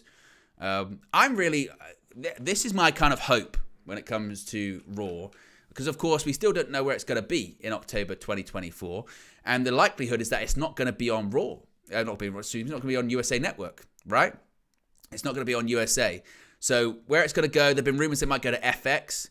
If it goes to FX, for me, there is no reason why it shouldn't be 2 hours. The only reason Raw is 3 hours is because USA Network pays WWE an insane amount of money because, again, they've got nothing else in that 10 to 11 spot that can deliver the ratings that WWE Raw does.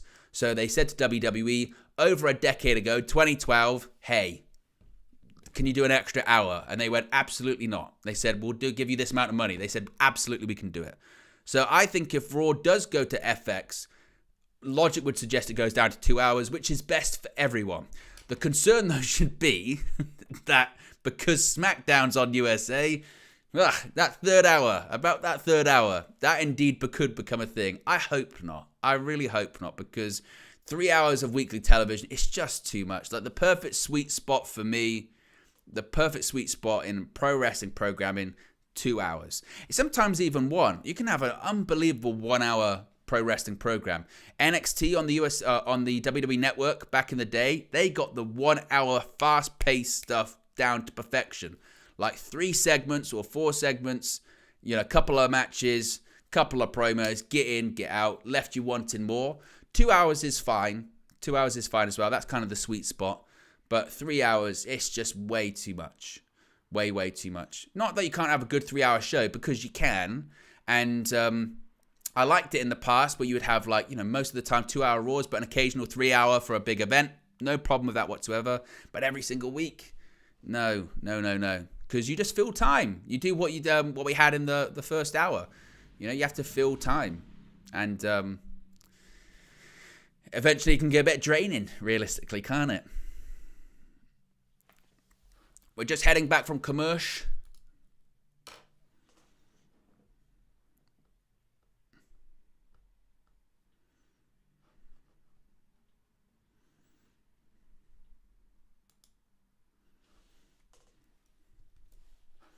No sound issues on TNT Sports thus far. A positive. Oh, Bronson Reed, big splash in the corner. Chop. Another chop. Look at them shotgun chops. People forget. Bronson Reed pinned Kazuchika Okada clean in New Japan Pro Wrestling. They wanted him to stay. They wanted Jonah in New Japan. He went, no, I'll go back to WWE. Going back to Paul. Plus he lives in the US. He lives in Florida. Super kick by Bronson Reed. Oh, big boot. Samoan drop. And a senton. Cover once again. Ivar gets a shoulder up. We're 1 like away from 70 likes, by the way, guys. If you haven't already, click the like button. Be sure to subscribe, bottom right-hand corner as well.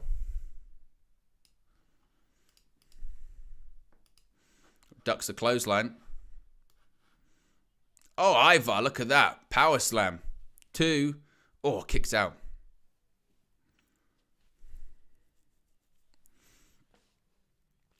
Red Devils 99 says, Owen, have you played any of the newer WWE 2K games?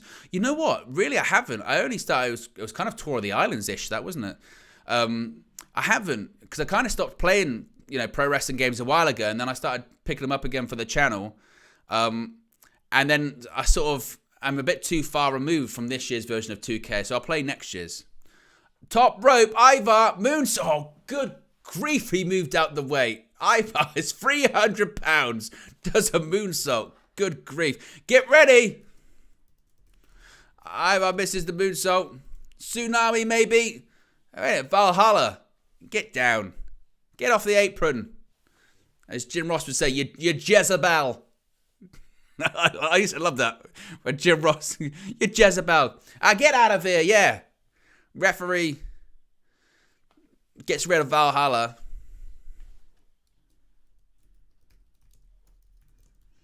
There you go. Away. Oh, hits the ropes. Oh, went for a clothesline. Was he meant to go over the top rope, Bronson Reed? Because that was never going to happen in a million years with the way he moved there. Ivar. Caught. Oh, he's going to drop him. Dropped him. He was too heavy. It was a botch. Oh, throws him in the timekeeper area.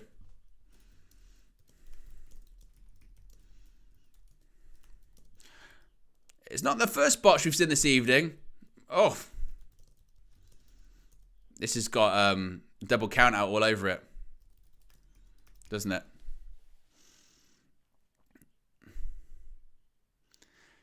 If you've been watching wrestling long enough, you know when finishes are coming, don't you? Ivar.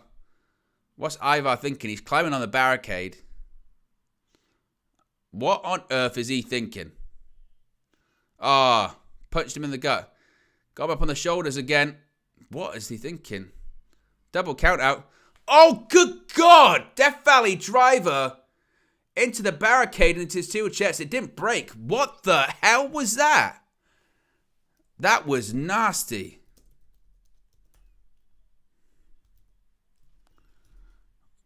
God. Took Ivar off. He's up. Steel chair. Oh.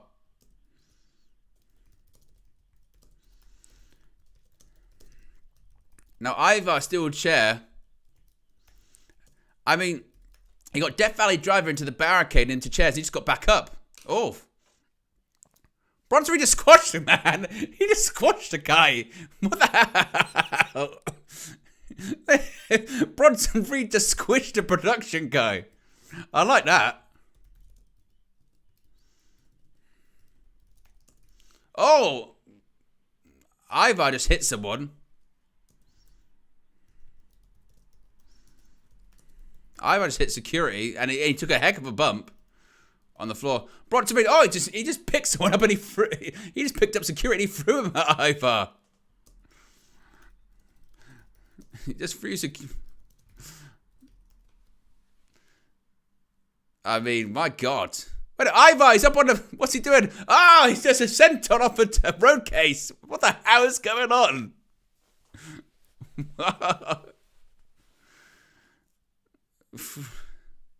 What on earth?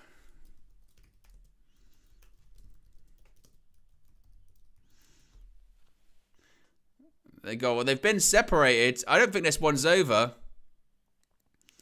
You've got the road agents, Jason Jordan, Adam Pearce, separating them.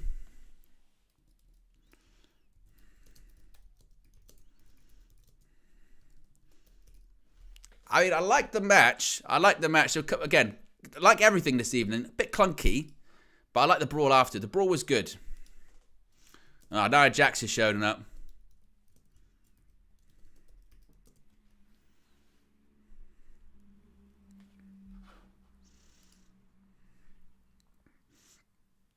Talking about Zoe Stark coming up short at Survivor Series. Every single woman should be on notice if it's Becky Lynch or Shayna.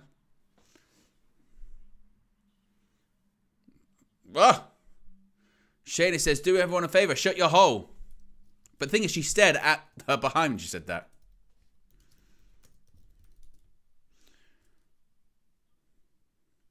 Wow. Zoe Stark versus Nia tonight. Of course, this was earlier today. There just happened to be a camera crew there filming.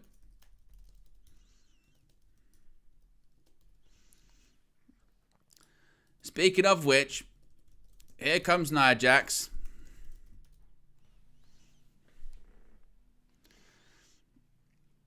Here is Nia Jax. What did everyone think of that match between Ivar and Bronson Reed?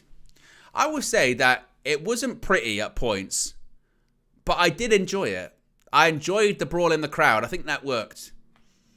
I do agree with what people are saying, whereby it did feel like Bronson Reed was meant to do something other than Death Valley driver Ivar into the barricade onto steel chairs, because if he was, I don't think the chairs were meant to be there and all that kind of stuff. That felt like he definitely wasn't supposed to be doing that. But I enjoyed the brawl. I enjoyed picking up random production workers and throwing them at each other. That was fun.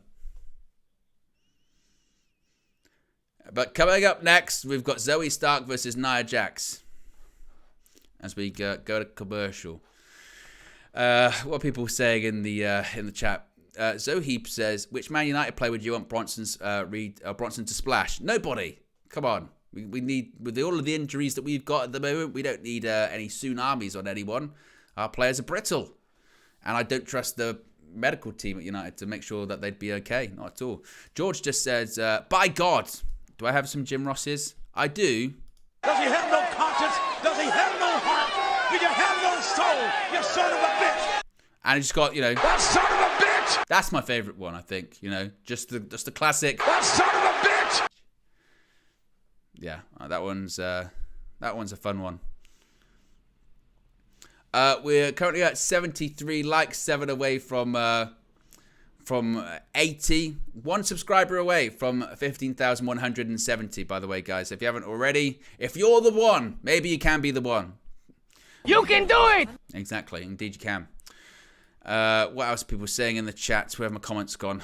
I've lost my comments. There you go, they're back.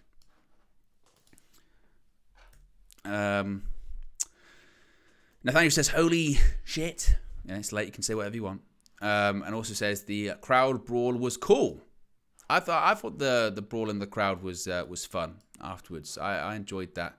And I'm also glad that they're not done anytime soon. I'm enjoying the fact that they're going to be clearly keeping that going, which is I like a good big man match. Who doesn't? I mean, that's classic raps, isn't it? That's classic pro wrestling.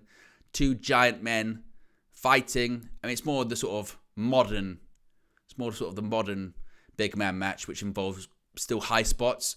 Because it's quite weird, isn't it? Because it feels like nowadays, and you kind of saw this with the Keith Lee Dijak matches that they had in NXT and also on the Indies, that people were raving about him because they're 2 giant men, but they do these just unbelievable high spots that people their size shouldn't be able to do. But it does make you wonder. You go, well, is that what a big man match is now? Does it have to be that? Does it have to be doing big spots and doing sort of over the top athletic things that's quite sort of size defying? And I don't know how I feel about that. It's very impressive, but at the same time, I kind of wish like they'd have to do less to get more of a reaction. Because that style for a person that size is not sustainable, realistically. But I mean, don't get me wrong, really enjoyed the Keith Lee Dijak matches, and it's very strange to see what kind of Keith Lee's become realistically in AEW. Starting off okay with the swerve stuff, which by the way never got paid off. Like why that never got paid off is, to be honest, a bit like beyond me. I don't really get that, but nevertheless, and then he went through that weird stage of wearing the cape and having the grey hair and the grey beard, and he's been grey for the longest time, by the way. And now he went back to dyeing it again, and now I don't really know what he's doing all that much, to be honest, Keith Lee. So very very strange situation with him in AEW. What else? Arsenal News says, who takes the title off Rhea? Very good question. I mean, I don't know. Let me think about that. Red Devils 99, one of our members, says, why Shayna gets no one 1v1 title shot, push Shayna instead of Nia. Yeah, as far as who would take the title off Rhea Ripley.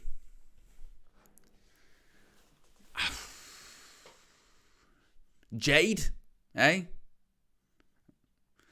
No, too soon for her. Big spot. Who on that Raw roster? That's kind of, we were talking about this, weren't we, during the during Survivor Series, actually, that like Rhea's great, and she's got the aura, and she's got, you know, the in-ring work, I think, and her promos have got better. But part of the problem she does have is that she's in a division where it's like, okay, well, who's she facing off against? I think come WrestleMania she faced off against Becky Lynch. But Becky Lynch shouldn't be the person. Becky Lynch shouldn't be the person to. Becky Lynch shouldn't be the person to to take the title off her. We're just seeing all the reactions to CM Punk. Look at that. Look at the shock.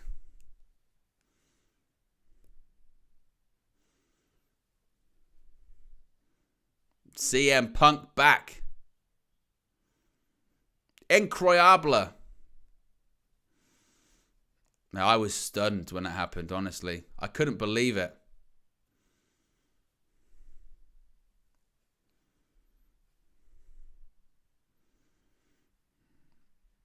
Okay, everyone reacting. Over 71 million views across all WWE social media platforms.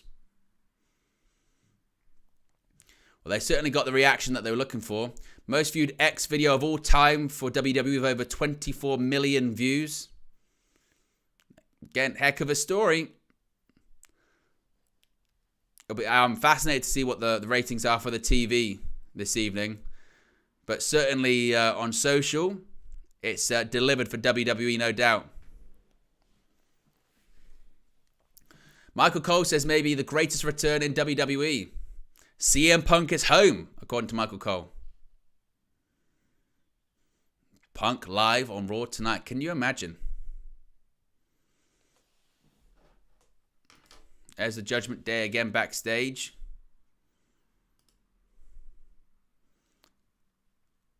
Why is R-Truth?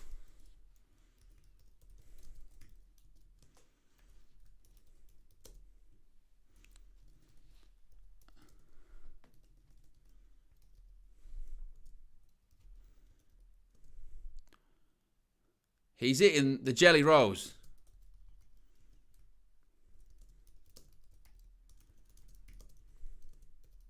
He was looking for him. He's looking for a fifth member for the team for War Games. R-Truth said.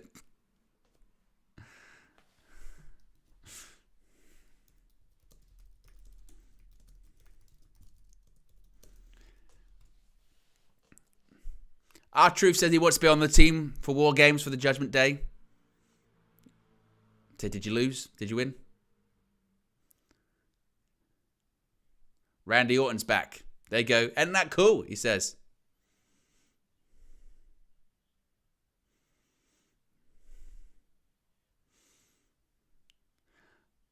They're good heels. Why don't you beat them up?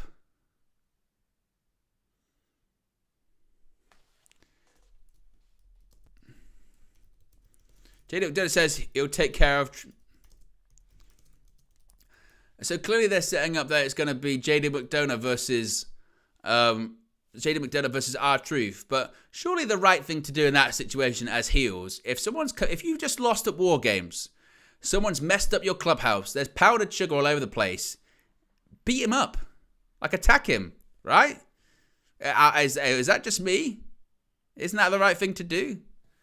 Attack him, beat him up. Here comes Zoe Stark though.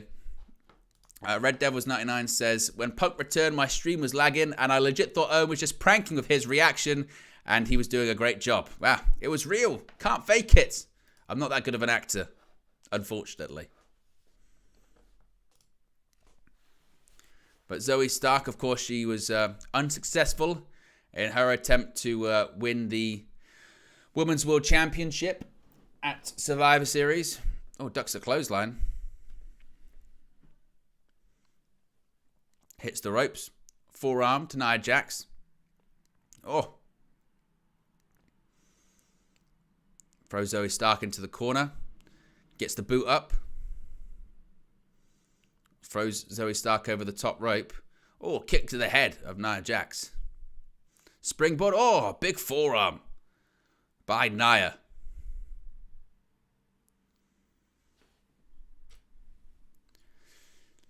I tell you, what if Nia Jax beats Rhea Ripley for the Women's World Championship? Could you imagine? Oh, flips Zoe Stark over. Oh, cool. Oh, just slams. Just slams like she's not even there. Huh. Nia Jax says, Zoe, shut up. Wow. Oh, just throws Zoe Stark into the corner. Charges and a splash in the corner.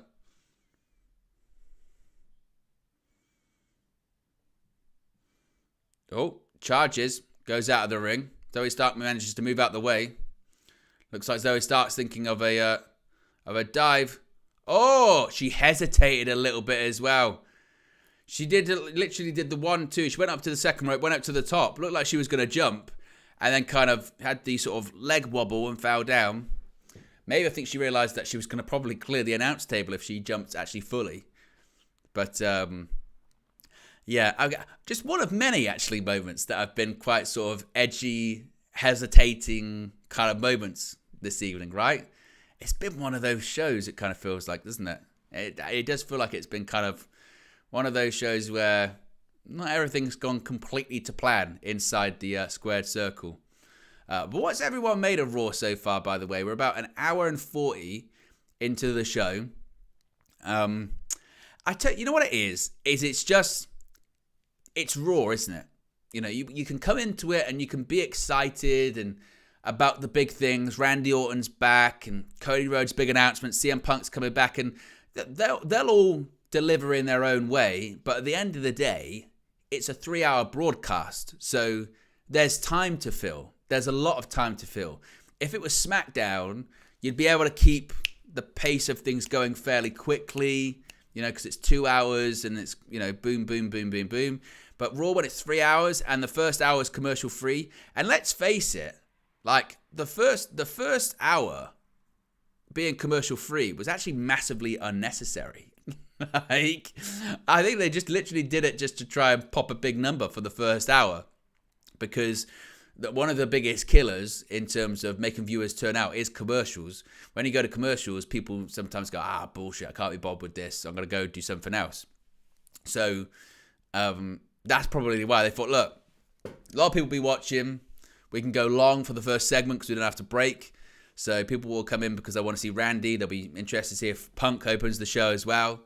So they'll get a strong first hour. No doubt the viewership for the first hour will be very strong. It's just a case of, did they keep everyone across the show, or did we have what I think is probably most likely the case, which is people going, right, I saw Randy, Punk's going to be in the final hour, last 15, I'll tune back in 10:30, 10:40, something like that, see what Punk has to say, and go from there. Or like most people, they go like, I'll record it, you know what I mean? I can skip through stuff, and eventually I'll get to Punk as well. But yeah, you do forget that a lot about Raw. It's not like back in the day, is it? You know, with the 2 hours, and you can be excited and the pacing's good. It's the 3 hour pacing is just, ugh. Red Devil says, feels like a long crown jewel. That is what's best for business. Arsenal News 7 says 3 hours is draining, not going to lie. George says, Raw is a sandwich and we're stuck on the lettuce right now. I tell you what, lovely analogy by George. Don't like lettuce. Shocker, I know, by looking at me physically, you'd think, I thought you look like someone's eating lettuce all the time. Yeah, I'm being joking, obviously. Obviously not. But yeah, we're sort of lettuce, boring, healthy parts, you know. That maybe is a bit brown, you know, not sort of crisp lettuce. Not that I care, because again, I don't like lettuce at all. So I wouldn't even have it. I'd take it out of my sandwich. This is the hour that I'd take out. You know what I mean? The lettuce part, I'd be like, no, thank you. I mean, I've had this argument a million times of all of the sandwiches in Tesco's and stuff like that. I mean, this is very much a sort of UK issue. Maybe it's a wider issue. I don't know. But when you go into Tesco, yeah, if you want to buy a sandwich, I don't know why, but they all have mayonnaise in. And I don't know, it's an insistence to the point that one that doesn't have mayonnaise in has a big sticker saying no mayonnaise. When did mayonnaise become like an insistence on a good sandwich? I don't get that. I mean, I get that a lot of people like mayo, but not everyone likes it. Furious. We're back from commercial. Nia Jax is going to go for maybe a powerbomb attempt here on Zoe Stark. Maybe. Stark, though, teeing off, right hands to the head. Going for a hurricane run-up. Oh, look at the power. Oh, it's going to... Oh, swings her into the middle turnbuckle. Ouch.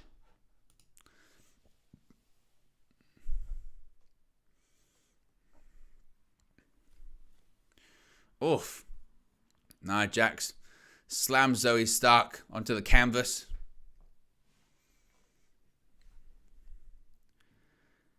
Picks Stark up on the shoulder with ease. Oof. Kick.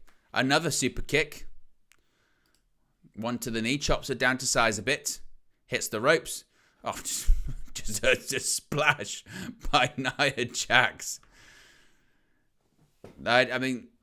This is, I always said this about Nia Jax. When you're talking about her possibly being dangerous and all that kind of stuff, I always said that, floats over, corkscrew, and she just landed on Nia's knee. And Nia's actually previously had surgery on her knees, by the way. Cover, kicks out. Look at this. Went into the post. And then it was that sort of float over. It was a corkscrew senton. Well done, Michael Cole on commentary. No one can doubt that. She's got a very impressive moveset. Does Nia Jax. Oh, it's Nia Jax. Zoe Stark. Could you imagine? Nia Jax, second rope, going for the Annihilator. Zoe Stark. Oh, and a kick to the head. Stacks her up. Oh, she kicks out. Again, clunky. To say the least. Zoe top rope missile drop kick. Nia Jax goes down.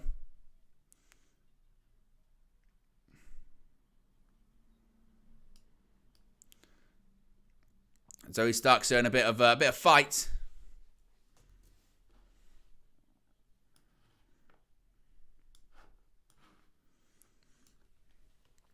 Stark up against the ropes.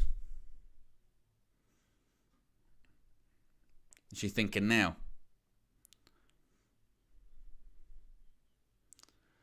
Stark going to the top rope. Oh, Nia Jax hangs her up on the top. Gonna go for a Samoan drop. Samoan drop by Nia Jax. Now it's going to hit the ropes. Go for... Oh, senton. Oh, senton. I think senton, you're meant to kind of, off the back. Not literally just fall on her. That was nasty. Here we go. She's going to go for Annihilator, baby. Annihilator.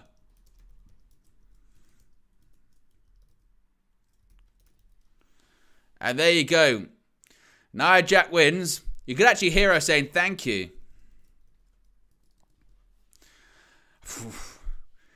Again, another one that was... I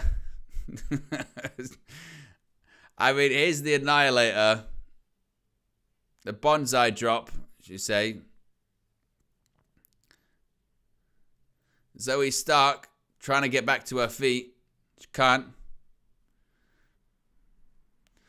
Nia Jax looks confused. She just said to the referee, where am I going?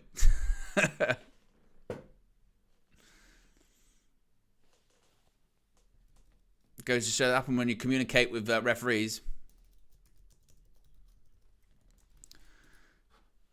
Michael Cole and Wade Barrett talking about the Intercontinental Championship at Survivor Series.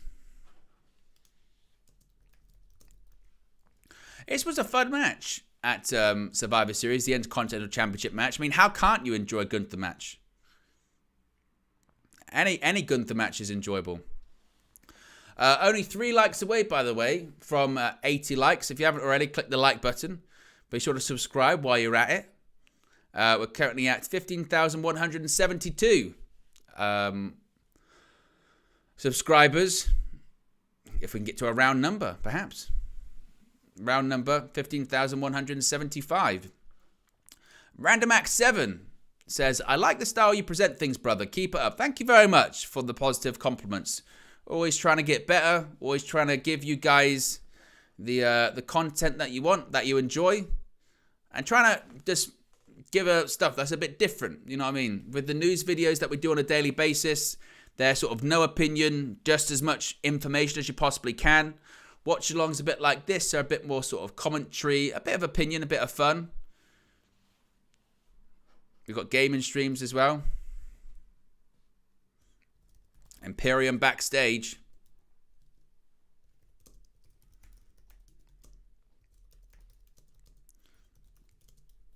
I expect you to sort out the DIY issue. Vinci says, I promise. Kaiser says, you promise. I will sort it. Wow. More tension. Whoa! There's the Miz. Trouble in paradise, says the Miz.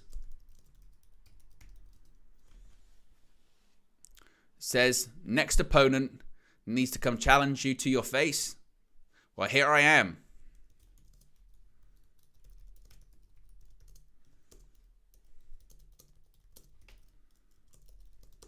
Says, are you sure about that? I'm sure I can beat you. Says, I know it and you know it. The only thing I know, says Gunther, is that you are no threat.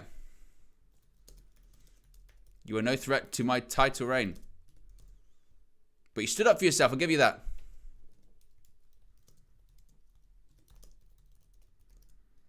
You can claim you belong in that ring. You can claim you belong in that ring. Just not with me. Uh-oh! Well, things have just got very, very, very interesting because, ladies and gentlemen, here comes the WWE World Heavyweight Champion himself, Seth freaking Rollins, has entered the Bridgeport Arena. Is it Bridgeport? Bridgestone? Doesn't matter. He's in Nashville and he's dressed like a cow. But the World Heavyweight Champion is here and he was not one happy man after War Games because of the return of one CM Punk. Didn't even want to talk about him at a live event in Peoria, Illinois. What is Rollins gonna say? This is about to get interesting. We know Punk's coming later on tonight, but what's Rollins going to say? 2 likes away from 80, by the way, guys. If you haven't already, click that like button. I mean, I don't know what fashion is nowadays, to be honest, because that is madness, what Seth Rollins is wearing, but there you go. As the crowd, as always, serenades the World Heavyweight Champion with his song. The World Heavyweight Champion is here. And he's live on Raw. Right, where do we think this one's going? Oh, he's got to talk about Punk, isn't it? There's nobody else to talk about. For him, anyway. You know, everyone's talking about Rollins' reaction, which as time goes on, very, very, very clearly was a work, or, you know, at the very least a worked shoot. Because everybody knew that Punk was coming out. Everyone was told prior to the match. At the end of the match, CM Punk's returning. So Rollins knew. And he reacted the way that he reacted. And look, either he reacted that way because he just kind of had gone into business for himself in the sense of, hey, I'm just going to shoot an angle here. I'm just going to say I'm pissed off and give WWE something to work with. Or the most likely situation is that, you know, in reality, Triple H, whoever took him to one side, or They spoke to the referee over the in the earpiece. Maybe took him to one side. I don't know, and said, "Look, Punk's coming out. Your first program's probably going to be with you. Sell that you're pissed off, or react how you see fit, sort of situation. React how you want to react, or react how you would really react in this situation, right?" And that's what he did. Some of the reporting was interesting, talking about Rollins came to the back and he tried to confront Punk, but he was ushered away by Triple H and was it Bruce Pritchard or Michael Hayes? And CM Punk seemed confused by it. Now that is where things get interesting, because that's when you say, well, is that then legitimately the journalist getting worked? Because the thing is with Punk, Punk's got this character and this notoriety about him that maybe WWE, and if they have gone down this route, I think it's really smart by Triple H and really clever and creative booking, going, CM Punk is so notorious at this point, and everything he does is covered in and makes reports via all of these different websites. This is how we tell our story. We tell the story obviously in the ring and via promos, but we also tell the story via the articles. So instead of shooting angles in the ring where everyone can see, and on the television program where everyone can see, we also shoot our angles backstage that aren't broadcast. We shoot our angles in front of people that we know are going to say things to the journalists, and that's how we tell our story. And if that is the case, I think that's so smart. I think that is so smart and so clever. Let's do it, because that's so out of the realm of what it would be traditional pro wrestling. Everything is, if you're going to shoot an angle, obviously kayfabe and stuff gets out and all that kind of stuff. But, literally, let's do a confrontation backstage. Oh, is it going to be on camera? No. Are we going to film it and put it on socials? No. We're going to do it, and then someone's going to tell a journalist that we did it, and then that will get out. That is very, very smart. And I guess, look, that's been happening for forever in pro wrestling, right? Tell a phone, tell a friend, tell a wrestler who tells a journalist. But I do think that's part of this, which is an added layer onto all of this, which is very, very interesting and very curious. We're 1 like away from 80 likes, by the way. If you haven't already, click the like button. And be sure to subscribe while you're at it as well. Red Devil says, did Owen say Rollins is dressed as a cow? Yes, I did. And he is. He's got sort of the cowish pattern on, the sort of black and white cow print, if you will. As we're just heading back from commercial. But Seth Rollins in the ring.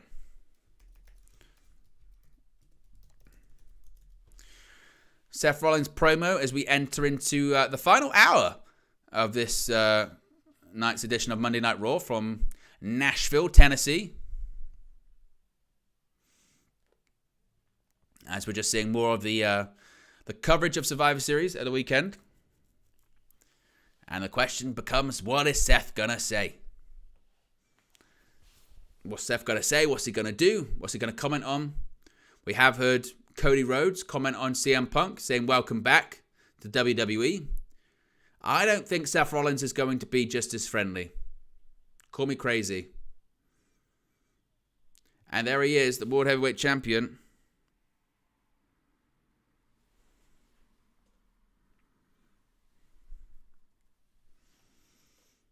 There's Rollins. And the crowd's going to sing his name, Bridgestone Arena in Nashville, Tennessee. He holds up the mic and they sing and serenade as they always do. Is that like a weird glove that he's wearing? What kind of glove is that? Oh, he's got it on both hands. It's a glove where 3 out of the 5 fingers, or maybe 4 out of the 5. Very strange. He's a visionary revolutionary. He's Seth freaking Rollins. He's doing all the catchphrases. Is he going to get serious? You can hear a smattering of CM Punk chants. Oh! Well. And he takes the glasses off.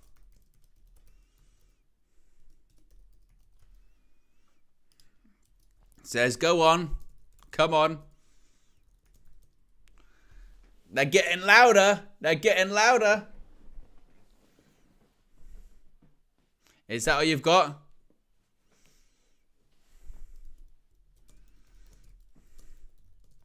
Get it out of your system.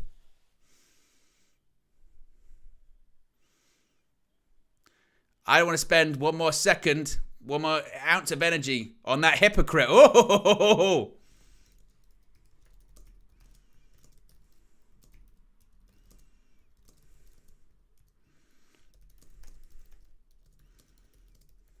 He said it doesn't matter at all. I think that matters the most about the title. He says he's going to talk about the title instead.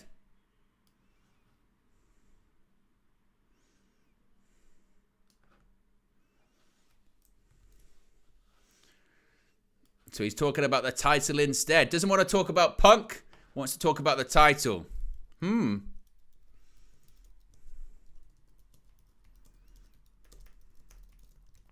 I'll tell you what, fans are so fickle, aren't they? They just tried to CM Punk. They just said CM Punk. He goes, want to talk about the title? And they start singing his song instead.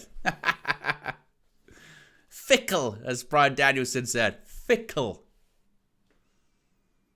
He's starting to get the itch again, he said. Starting to get the itch to be a fighting champion. What's Rollins got planned? What's he thinking? He said he went and saw Adam Pearce earlier this afternoon.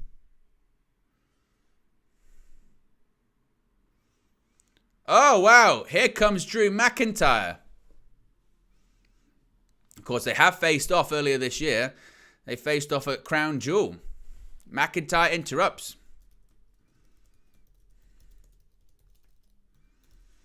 And here comes the Scottish Warrior himself.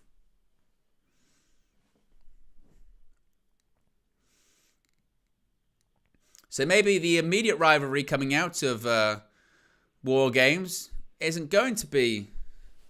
They can't circle back to Rollins McIntyre, can they? I thought it would be Rollins versus Jey Uso. No, excuse me, McIntyre versus Jey Uso. Unless Jey Uso comes out in this segment and we get sort of triple threatness, which I think is a possibility. But there is Drew McIntyre, serenaded with booze.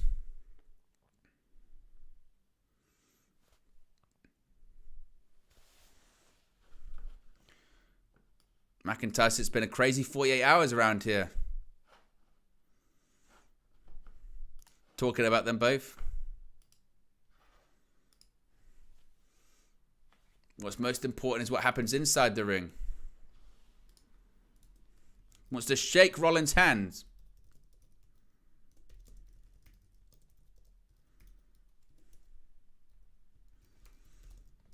And they shake hands. Judgment Day said they had a master plan. Promised Jason on a silver platter.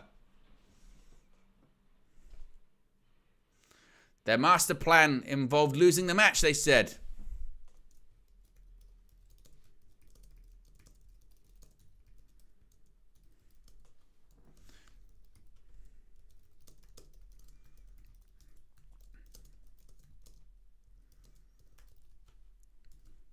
Says he needs to put Jey on the back burner and focus on the World Heavyweight Championship. I think Jey Uso comes out. Surely Jey Uso comes out. But then who does CM Punk feud with? If it's not with Rollins, then who is it going to be?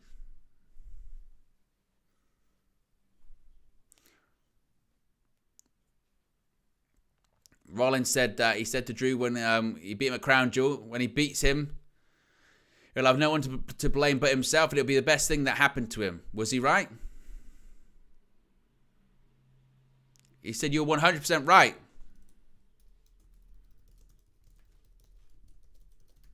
Nobody to blame but himself for losing at Crown Jewel.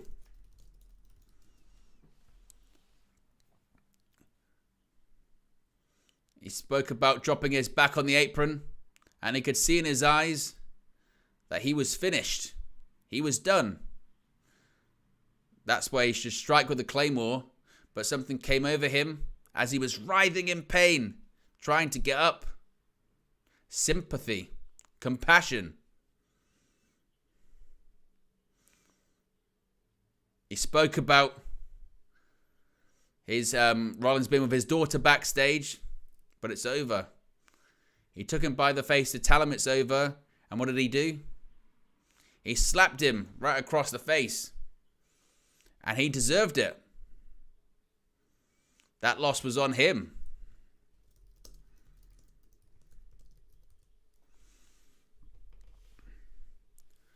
To swim with sharks, he's got to become the biggest one of them all. The compassion and sympathy is gone.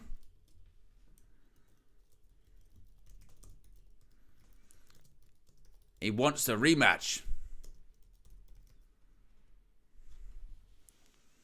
One thing about Drew that he's always respected, Rollins says, got to be honest with you right now, do believe that he deserves a rematch. Good for him. Problem is,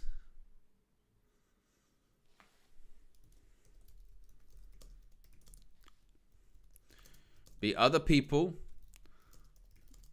that deserve title match more than Drew. That's why he came out here. What's he got planned? Met with Adam Pearce. Next week, he's defending the title. Next week, he's defending the title on Raw against who? You're the champ. Who's the match with? It's going to be Jay.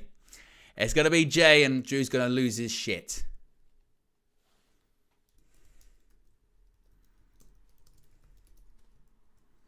Who's it against? Just going to come out and come and say it. Against Jey Uso. McIntyre's face is a picture. Crowd chant yeet. Drew is furious. He hates Jay. He brought him trauma. He's a bad guy. Oh, and a Glasgow kiss by Drew McIntyre. Wow. And he's bleeding. Look at that. He's busted himself open. Look at Drew McIntyre. Oh, that is a headbutt and that is a shot. Hoo. And he's going to pick him up. Puts him in the corner. Belly to... Fuck, what a throw.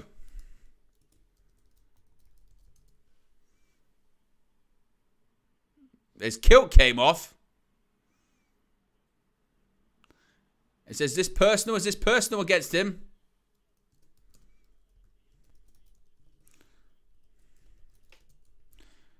He's ahead of him in the line. And here comes Jey Uso. Look at McIntyre. He's actually bleeding from his head.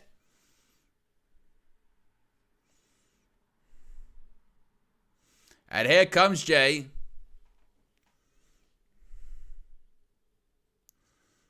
Look at McIntyre.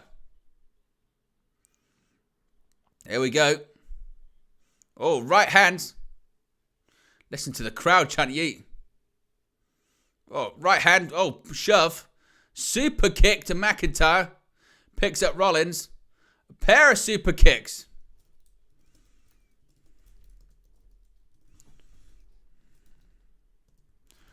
Jey Uso comes out. Rollins and Uso. Super kick. McIntyre away. So I think then realistically, we're probably heading towards what triple threat settings, as I mentioned. Uso, Rollins and McIntyre. But the question then becomes, like I said, who does Punk feud with?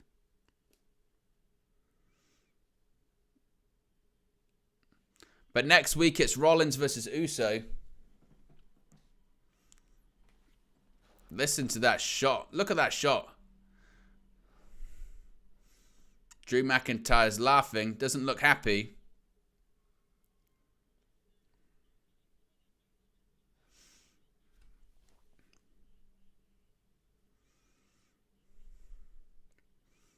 But McIntyre certainly is a changed man. Compassion gone. A changed man indeed.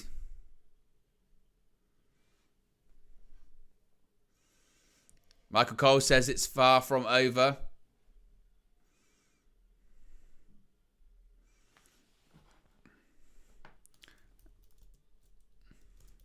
CM Punk still to come this evening, by the way, guys.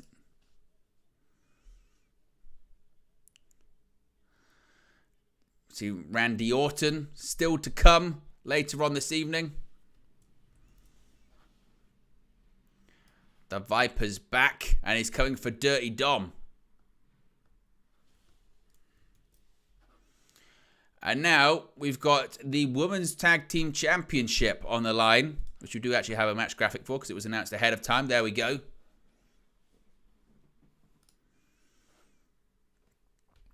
Tegan Nox teaming up with Natalya to take on the Women's Tag Team Champions with gold on the line.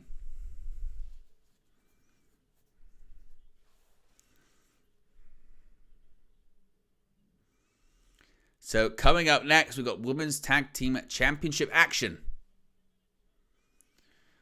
Tegan Nox, Natalya versus Piper Niven and Chelsea Green. Or as Samantha Irvin would say, Chelsea Green. So this match is coming up next. What did everyone think of that that Rollins segment? Because, one thing's for certain. If you were thinking that it was going to be Rollins versus Punk from the get-go, doesn't look like that's going to happen. So, who is it? Because it's not going to be Shinsuke Nakamura. He's feuding with Cody. It's not going to be Rollins. He's feuding with McIntyre and Jey Uso. They're involved in the world title picture. So, yeah, what happens? I guess maybe then we've just got a segment tonight where we don't really see an angle. It's just literally Punk comes out, says his thing, speaks his truth, I suppose, talks about his departure from WWE. I don't know what he's going to say about AEW, if he talks about it at all, or just at the very least like references it, maybe. But maybe we don't actually see maybe we don't actually, see any angle tonight. I can't think of who else is going to confront him on the Raw roster anyway. Randy's involved with the Judgment Day now. No, because it's not even going to be like Randy has his match and Punk comes out.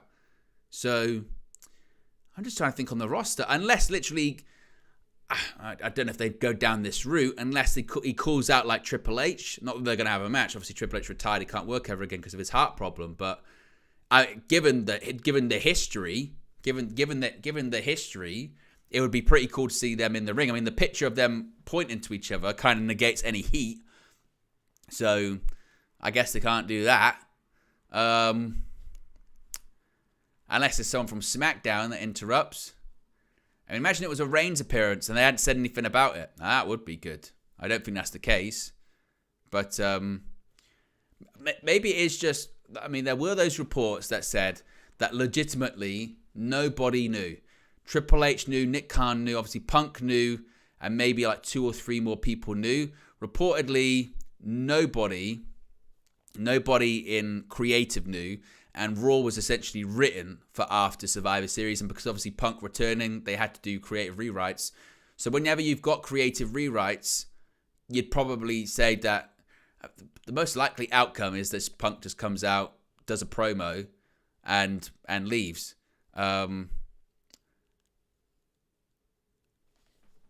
Maybe, just maybe, what if, and this is possible, what if he gets interrupted by Paul Heyman? Now, is that a possibility?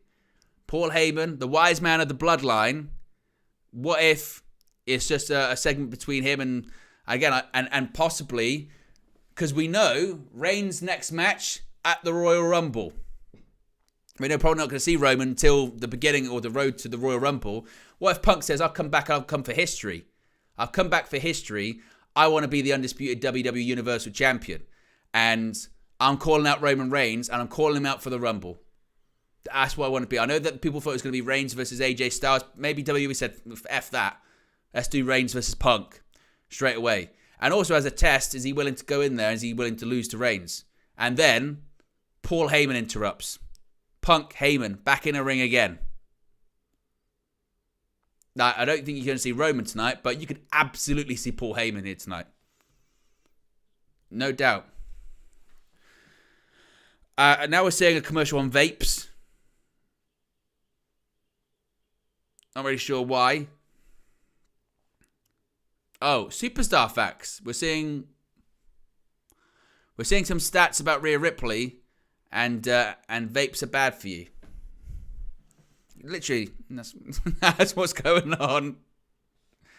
Oh, there's McIntyre. Look at that divot in his forehead. Oh, there's Sami Zayn.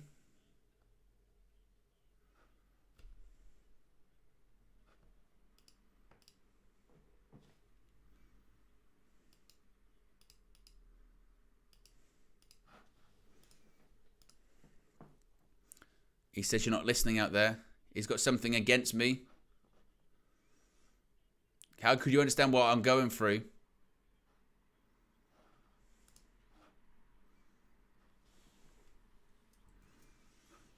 Sami Zayn chewing him out.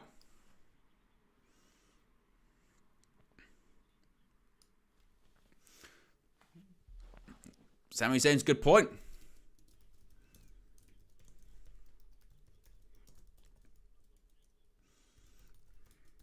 Same disappointments you've had, I've had.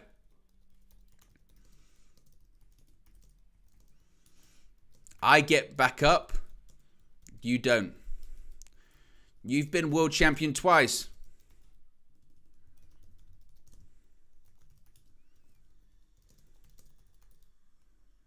Acting like a spoiled brat.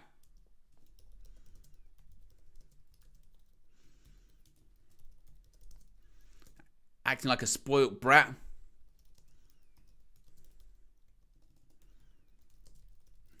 Headbutt him again. Maybe he needs to take your advice. Take his advice. Start work his way back up the ladder. He's going to get himself a match for next week. With you.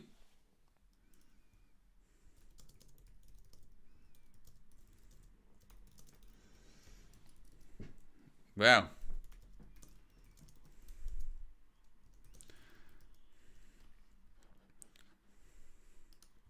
Of course, this match, Women's Tag Team title, I'd almost forgotten about it, to be honest. But there is Chelsea Green with Piper Niven. The hot mess, Chelsea Green.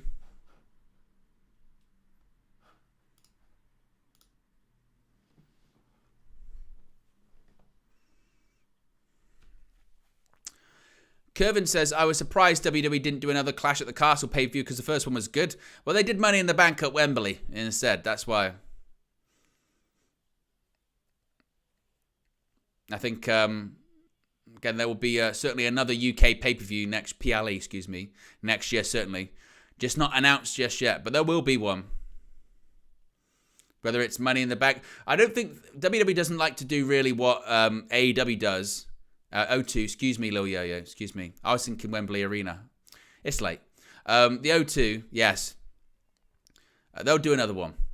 But it just won't be Money in the Bank. They don't like to do what AEW does and repeat the same pay-per-view in the same location every year.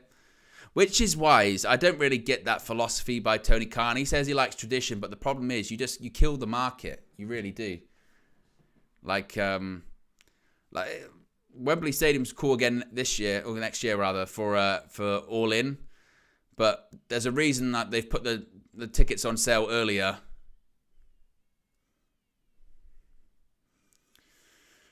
So introductions done.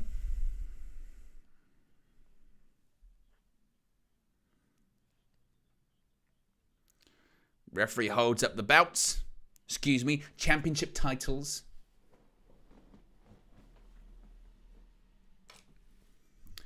And the question becomes, are we going to see new women's tag team champions? I suppose the other question is, do you really care? You know?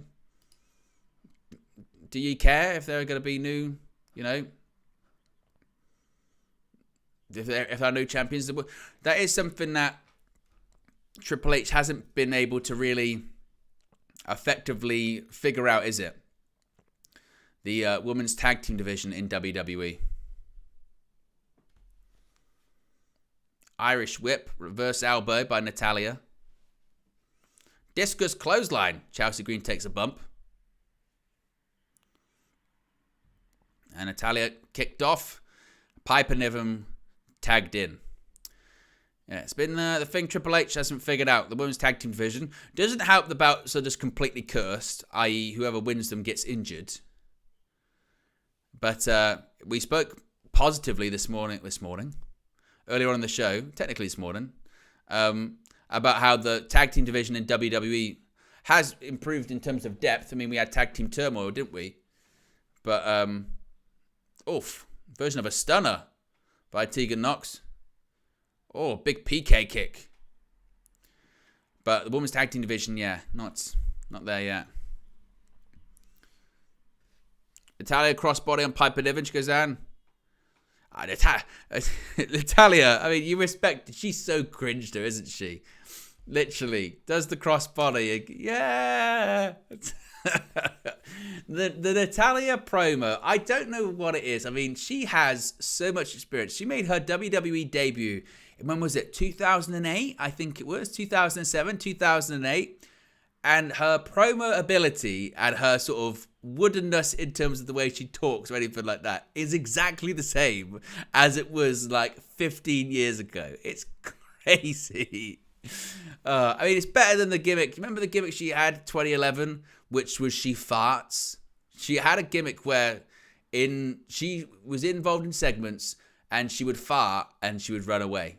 And if you don't think that's real, literally, YouTube it, Google it. It was a thing for a while, and I don't really know why. Well, I know Vince McMahon. That's why they did that, because Vince likes that kind of humor. But yeah, the Natalya promos, the Natalya talks are just very like. But she's good in the ring, experience. By all accounts, a very, very, very good person as well. But yeah, the Natalya promos, these are very, yeah. Red Devils says WrestleMania at revamped Old Trafford. Wow. Problem is, when's that going to be? 25 years time? What would that be? WrestleMania 65? We can aim for it. WrestleMania 65 Old Trafford. Book it today. Maybe Old Trafford might be improved by that point. Perhaps. Gareth says, but saying that, I love the women's single division, most of them. Just saying that the tag team division is just lacking. Nathaniel says playing career mode while he listens. George says most women's teams are just pairings like at school. Find a partner in 30 seconds. That is part of the problem too, isn't it? Is that to have an effective tag team division, male or female, you need legitimate tag teams. And like George says, not like two singles put together. I mean, team names, team moves, matching gear, combined intros. Like, you need legitimate tag teams, don't you? And they don't really have that. You know, they just always have sort of singles partnerships people put together. They kind of did. You know, Kaden Carter and Katana Chance, Alba Fire, Isla Dawn. And it's no coincidence that they became tag teams in NXT and came through the NXT Women's Tag Team Division. But on the main roster, it's just like, again, it's just singles people. That was the impressive thing earlier on, wasn't it? In the Tag Team Turmoil. All of those teams were legitimate tag teams. You know, whether it's Alpha Academy, Imperium, DIY, Creed Brothers, Indashia. You know, you've got legitimate tag teams that work every single week, have team names, have team moves, have the gear. And That's what you need for the women. Actually create the teams. I mean, you've got the champions in Chelsea Green and Piper Niven, but you can make it more of a team. Give them a team name. Give them, the team gear, all that kind of stuff. Because you always talk to them in single sense, don't you? Chelsea Green and Piper Niven. Whereas you could call them something else. Call them Hot Mess or something. I don't know. But I'm a big fan of team names and Team Titantrons. We're back from commercial. Oh, did Chelsea Green just give her a thumb to the eye?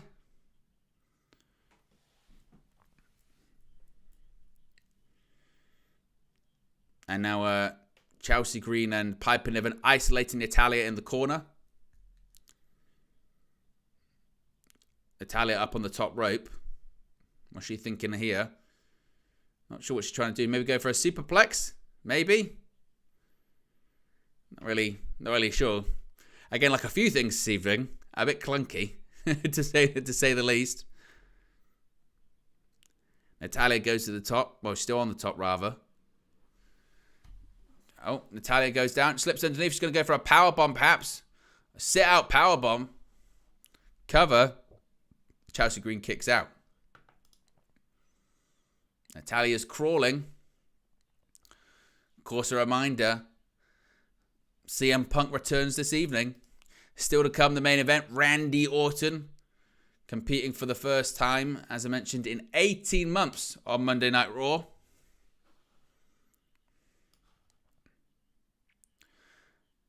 Tegan Nox is all fired up. Oh, big slap to the face by Chelsea Green.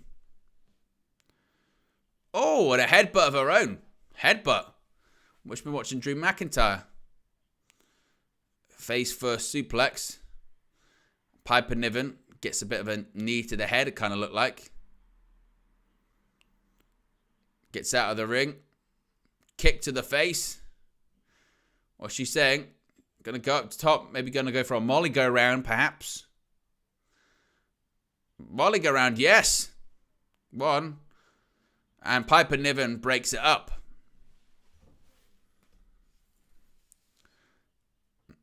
Piper is trying to drag Chelsea Green to the corner. Tags herself in. Oh, rolled up. Doesn't matter. She's not the legal person. What's this? Oh, code breaker. And that was a senton. Is that going to be it? And broken up by Natalya. Understandably, the crowd's a bit flat in this one, to say the least. Forearm by Piper. Throws Natalya out the ring. In comes Chelsea Green. What's Chelsea Green thinking here? Gonna go for the unprettier? No. Piper Niven tags herself back in again. Tegan Nox goes out of the ring. Oh, kicked into position of doing a dive. Crossbody. Caught by Natalya and Tegan Nox. It's going to go for a suplex, perhaps. Suplex into the barricade. That was nice, but the setup was a bit, again, forced. Piper Niven, there you go. Cannonball off the apron. A Piper cannonball. Throws Tegan Nox into the ring. Hits the ropes. Oh! Crossbody, that'll be it. 2, 3. They retain. And I guess kind of mercifully it's over. To be honest with you. Very much at this point, people are looking to the watch. They're doing, when's it clobbering time? When's it clobbering time? And obviously, I'm not talking about the Thing from Fantastic Four. I'm talking about CM Punk. It's clobbering time.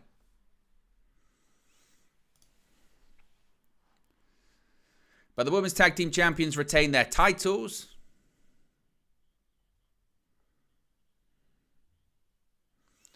Still to come, though, Randall Keith Orton, excuse me. Mr. RKO in action against Dirty Dominik Mysterio. And, of course, we've got CM Punk to come as well. Next week, World Heavyweight Championship on the line. Seth freaking Rollins versus Jey Uso. Main event, Jey. And also, it's now been confirmed after their backstage confrontation earlier on. Sami Zayn against the Scottish warrior turned Scottish psychopath, Drew McIntyre. 1-on-1 next week in Albany, New York. Oh, why am I not on commentary? I can do it. There's Randy taping up the fists backstage as he prepares for a fight. Uh-oh. Jey Uso.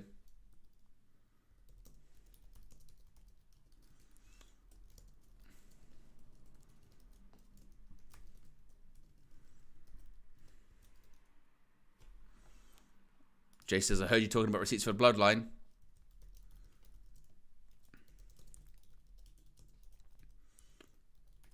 Eats for the Bloodline. Trying to do right on Raw.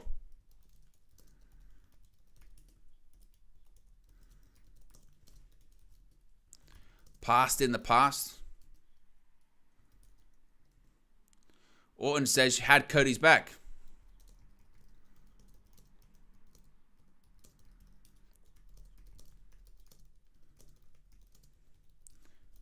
Let bygones be bygones. As long as you're out of the Bloodline, we're good.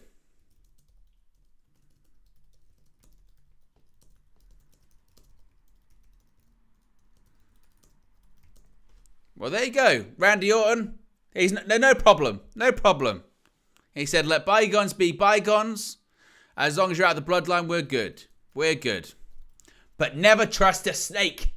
Never trust the apex predator. Never trust the viper. Because one day he will just slither and eventually he'll bite with venom and fangs and an RKO.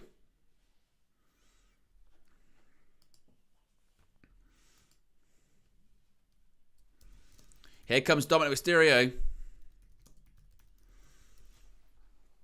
Joined by a small man with a giant head, the walking Funko Pop. That is JD McDonough. Of course, he's had 2 RKOs recently, JD McDonough. First time in a year and a half, Randy Orton on Raw, and it's next.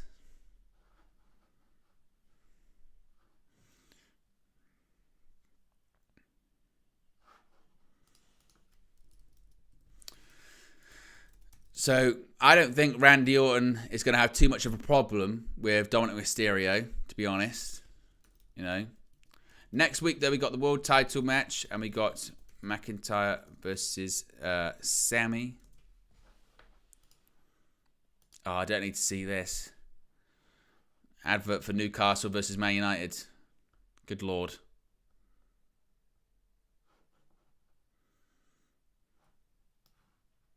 That can only be bad.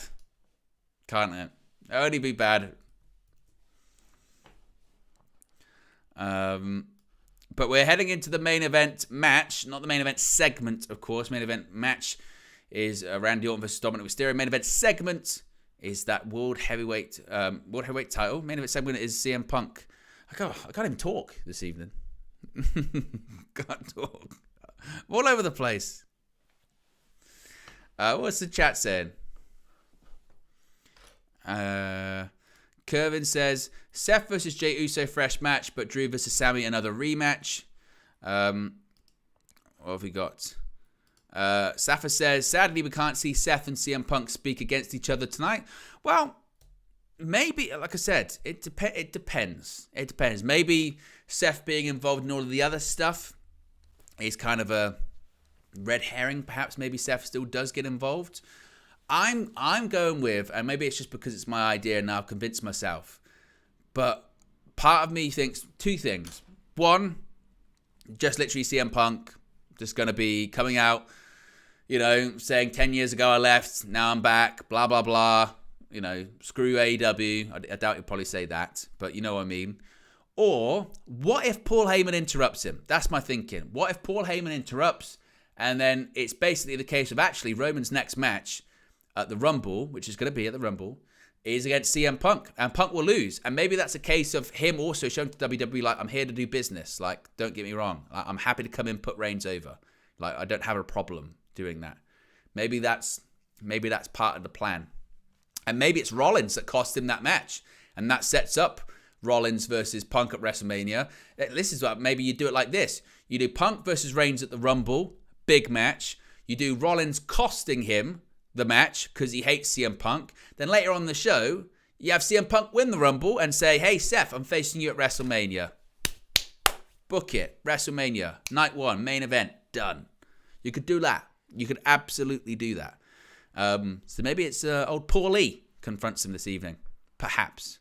I mean, I know it looked like the plan was to do AJ Styles versus Reigns at the Rumble and have the OC involved, but plans change, pal.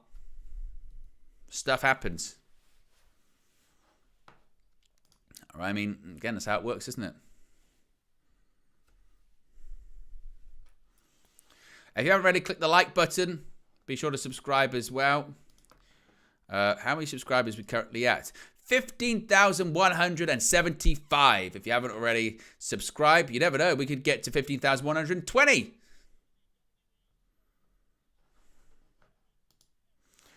The most social moment ever. 71 million views across all social media platforms. Goodness me.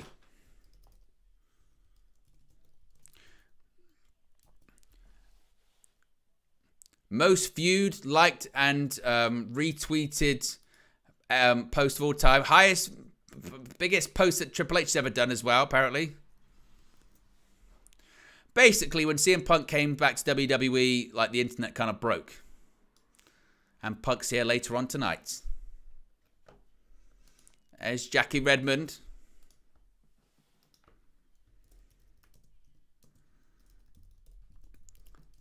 Joined by Becky Lynch.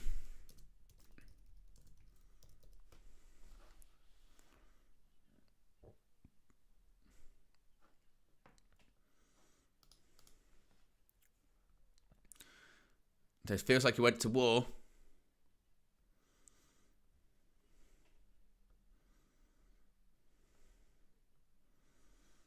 She's talking about making amends. Thin line between love and hate.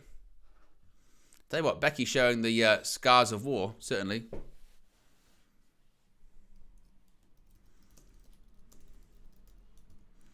Man has come around to Nashville.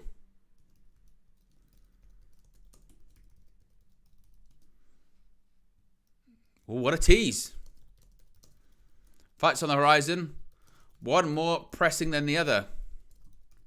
Who does she mean?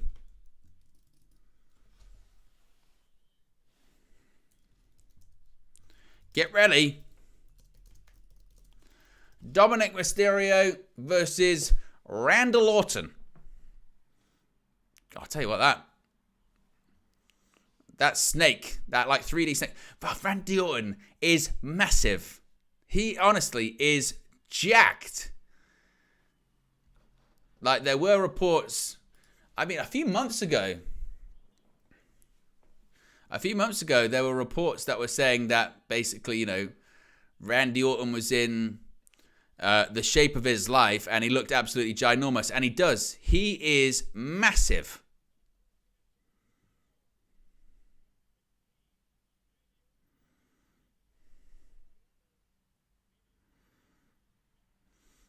Certainly one of the all-time greats. Generational talent. An icon, a legend.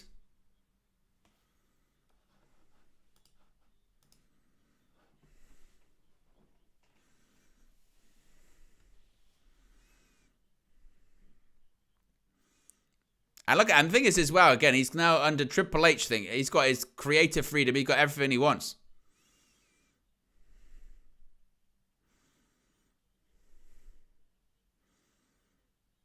Wade Barrett on commentary saying he's never seen him look this big and this polished physically.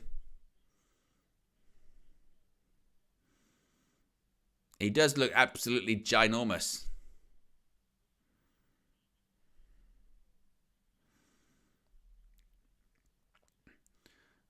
He said he was telling Michael Cole that he's training differently. He says he doesn't focus on heavy reps now. He looks rough. He looks massive. Literally massive. Bell rings, we're underway. Dominik Mysterio versus Randy Orton. As the crowd chants for Randy.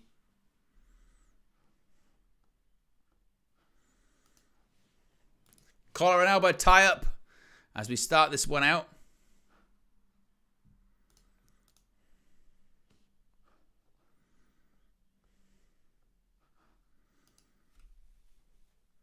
Oh, right hand by Dominik.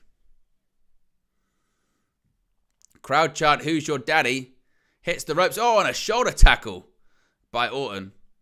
Like, realistically, this match shouldn't go that long. I remember, Cody Rhodes faced Dominik Mysterio at Money in the Bank. And what did he beat him in, like 5 minutes? Something like that? Realistically, this should be, Orton just beating the hell out of him for a little while and then wins. Look at these big right hands by Orton. Oh, European uppercut. Hits the ropes. Irish whip. Oh, and a big back body drop. Oh. Randy Orton in total control. The Viper is back, and look at his face. The thing is with Randy Orton as well, not only that, like Randy Orton being that big, and he is legitimately, I know Randy Orton's, matured, and he's a father, he's a husband, all this kind of stuff now, but he is still, batshit crazy. That's one thing you can't get away from Randy Orton. The guy's nuts. Some of the stories about him and his behavior when he was younger is just kind of incredible, realistically, And again, he's massive at the moment. He's huge. I can't recall ever really seeing Randy Orton look like that, to be honest with you.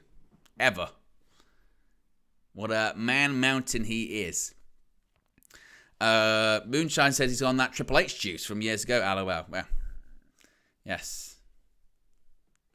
Red Devils 99 says, calling it now, JD takes an RKO.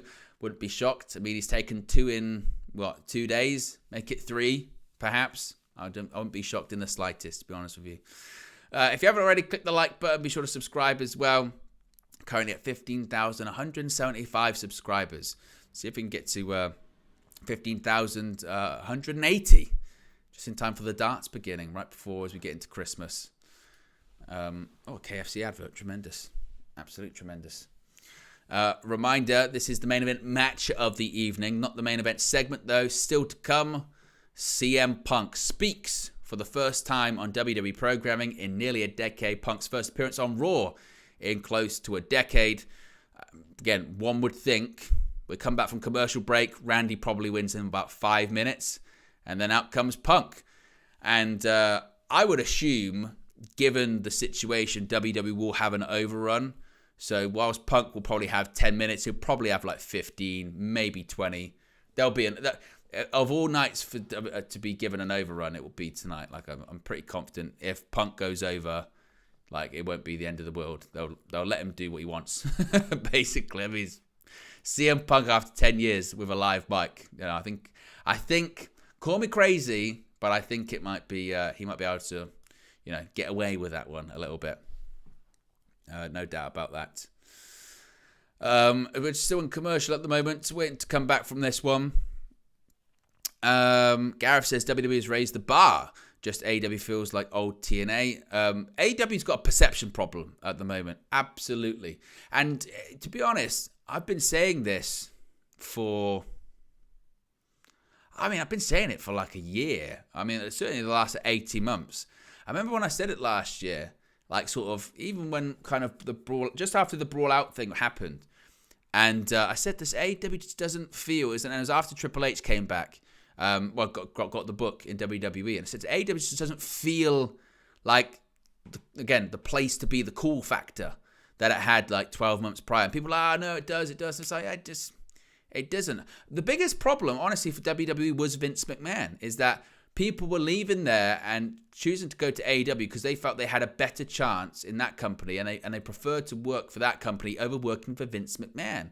And then Vince was out of power creatively, and suddenly people felt that they had a chance again. And when it comes to a decision of, if I get given a chance, if I'm in both companies, or if I've got the option of being in both companies and I can be given a chance in either, then you're going to take the chance in WWE because it's a bigger platform. You can make more money.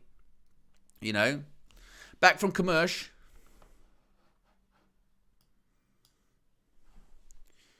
As Randy Orton still dominating. Uh-oh. Here we go. Oh. Orton tried to do the backdrop onto the announce table. Dominik managed to actually land on his feet, and he just drives Randy Orton into the steel steps. Nice reversal.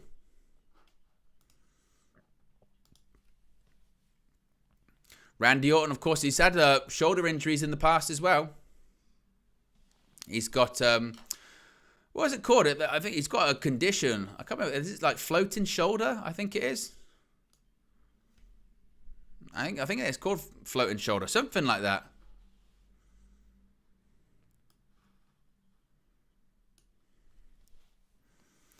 Now a reverse chin lock by Dominik Mysterio on Randy Orton.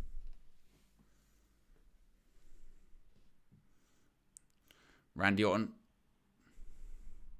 I tell you what, it's quite difficult to believe, isn't it? And this is when you have to get yourself sort of lost in pro wrestling, isn't it? Because, clothesline by Orton.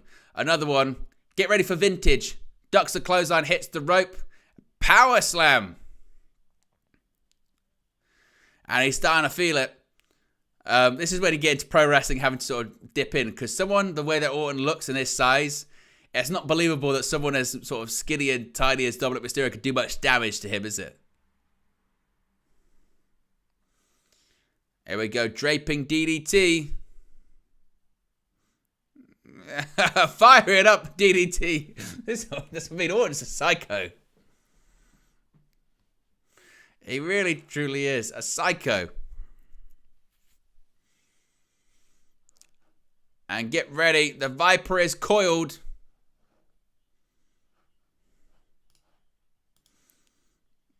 And JD McDonough pulls Dominik Mysterio out the ring and says, nope, not having it. I've had enough. He says, let's get out of here. JD McDonough, who's he? That's the Jelly Roll guy. What's Jelly Roll?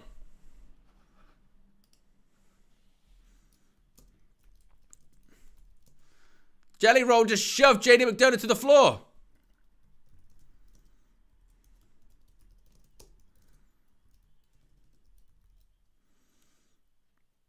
Oh, he shoved Dominik as well. Look at Randy Orton. Randy gave him a... oh no! Oh, froze him onto the table. He literally went up to him and gave him that, and then he literally went up to him and went, "What's that smell?" I think you can maybe smell something on the breath of Jelly Roll. Jelly Roll does sound a bit like a strain, doesn't it?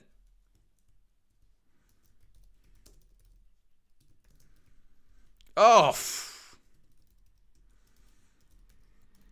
Backdrops onto the announce table.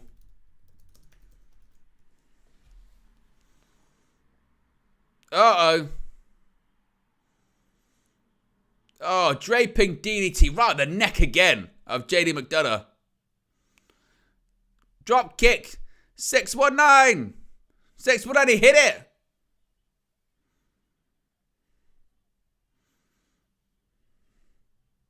Frog splash misses.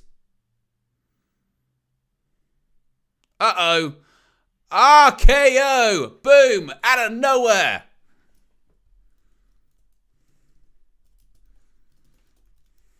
Two. Three. Easy work. Randy Orton wins.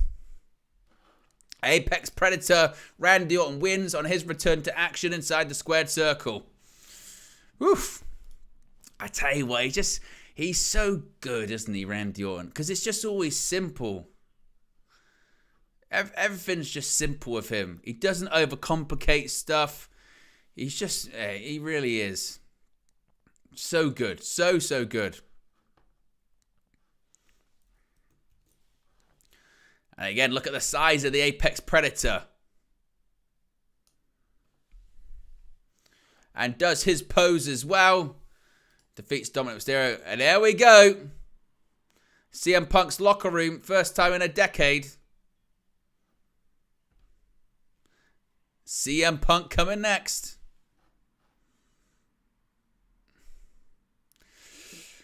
It's what we've been waiting for, folks, all night. The segment is next. The main event, we've waited, 3 hours for this? CM Punk's coming next.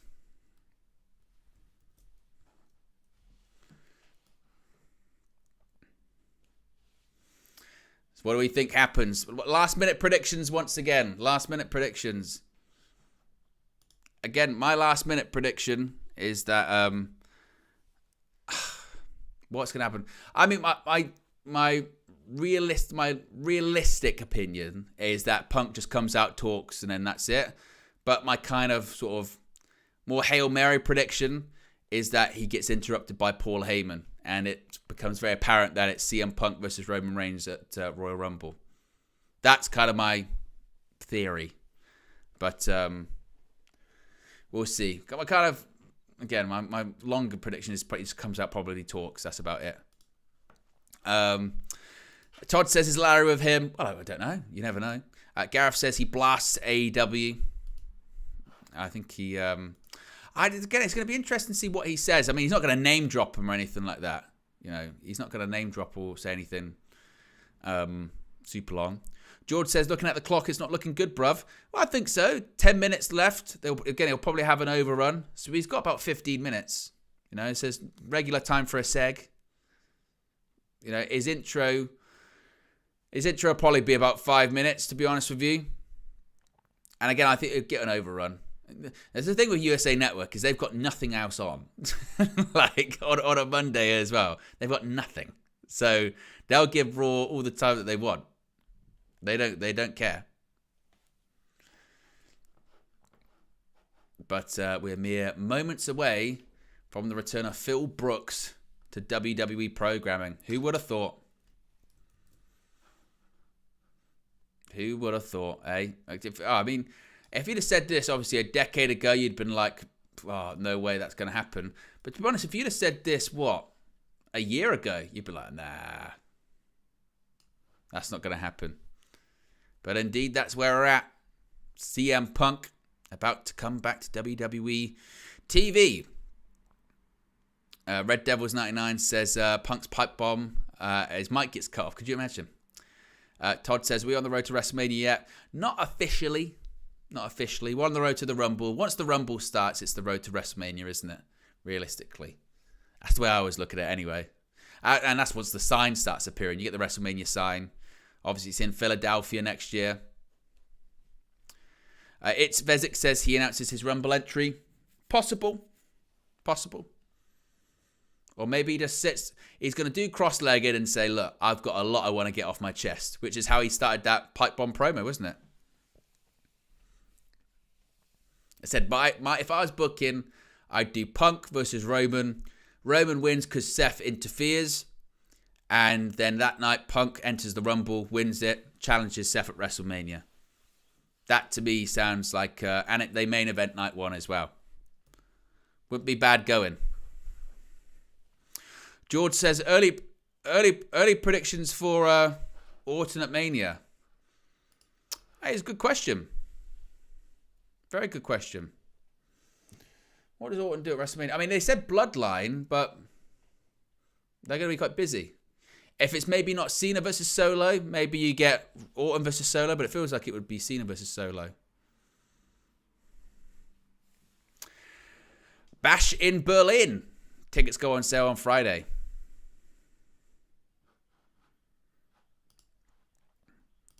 But it feels like Orton versus, people saying Orton versus Solo, but it feels like, again, it would have to be as long as Cena's not working. There we go. Here he comes.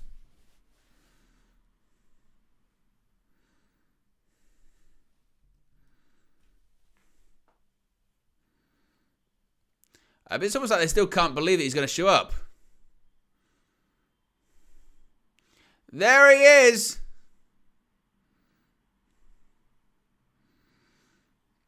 Still pretty surreal, isn't it? That CM Punk's there.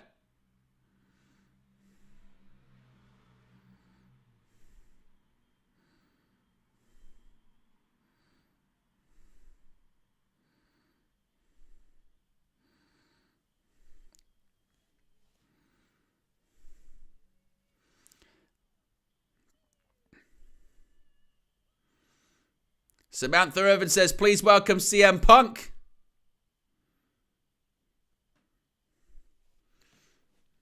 How surreal is that, honestly? It looks to be in good shape.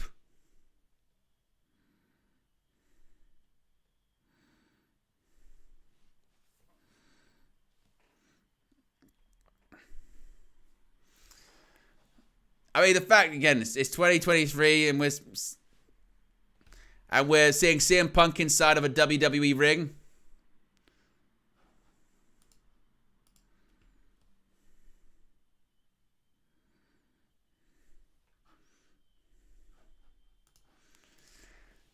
Wild.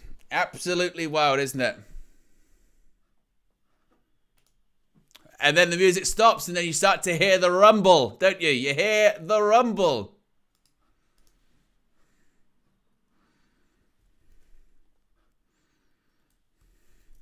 And you hear the chants. Looks like hell froze over.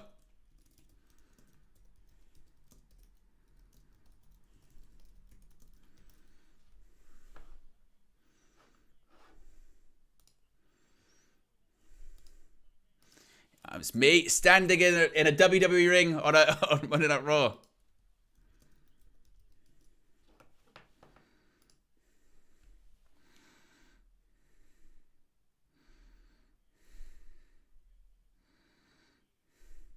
He says he's got to be him. And lately, he's been feeling more like himself.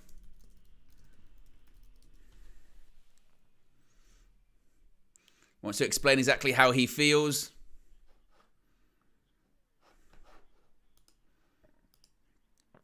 Two words, and he's afraid to say them. He's afraid to say how true they are. It's a bit corny. It's not going to sound like CM Punk. I've changed.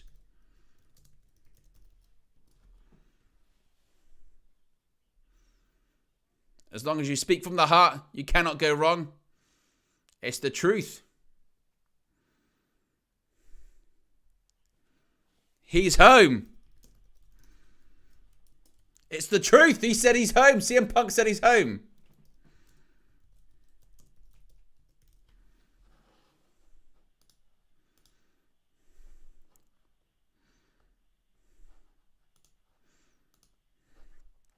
Crowd says welcome home.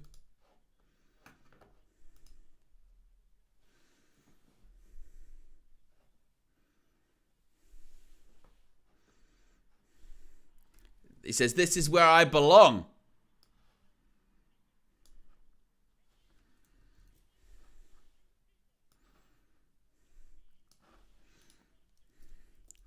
He says, for 10 years you never forgot me.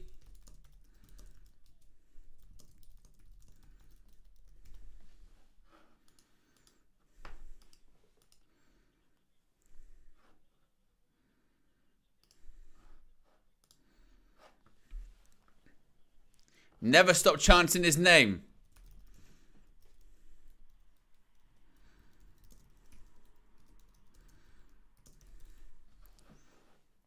The voiceless found their voice.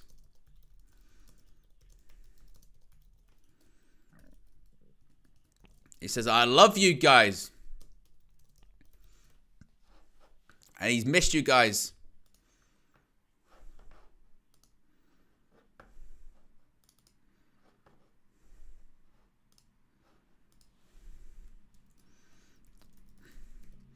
A wise man told him to get everything he needs. He had to leave and come back. And the wise man was right. Paul Heyman reference.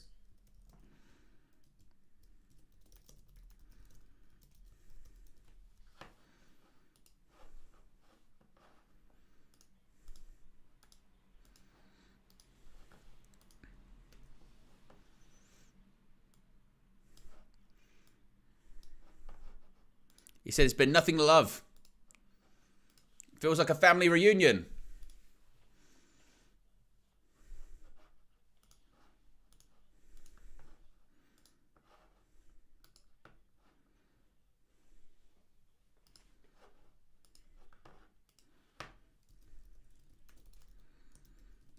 Everything is good. Everything is happy. Welcome back. AJ is all good. Open arms. He says almost everybody.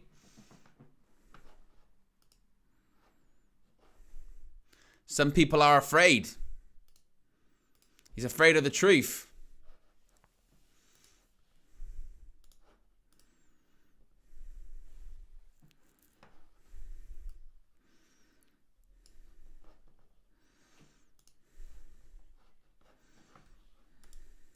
Everyone's happy to see him. Almost everyone.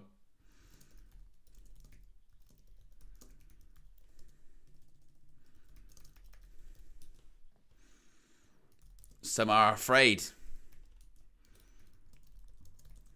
Brass ring is in his back pocket. And they can't grab it.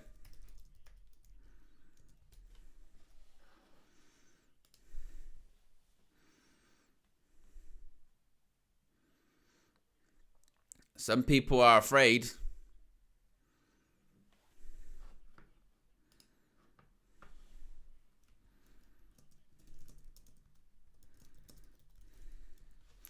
In this ring,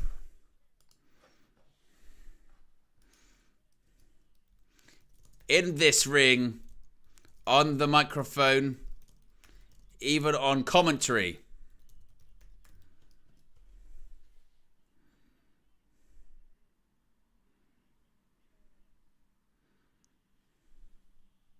CM Punk.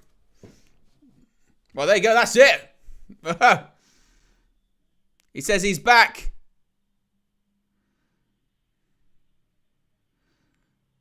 Not here to make friends, here to make money. And that's it. Well, so no big, attack, no big anything like that. CM Punk just cuts a promo. Which is kind of, like I said, my sort of long-winded thought, I thought, was that he just comes back and he says the best of the world is back. So we still have really no indication about where CM Punk is sort of going. We have no real indication about the plans moving forward for CM Punk, really.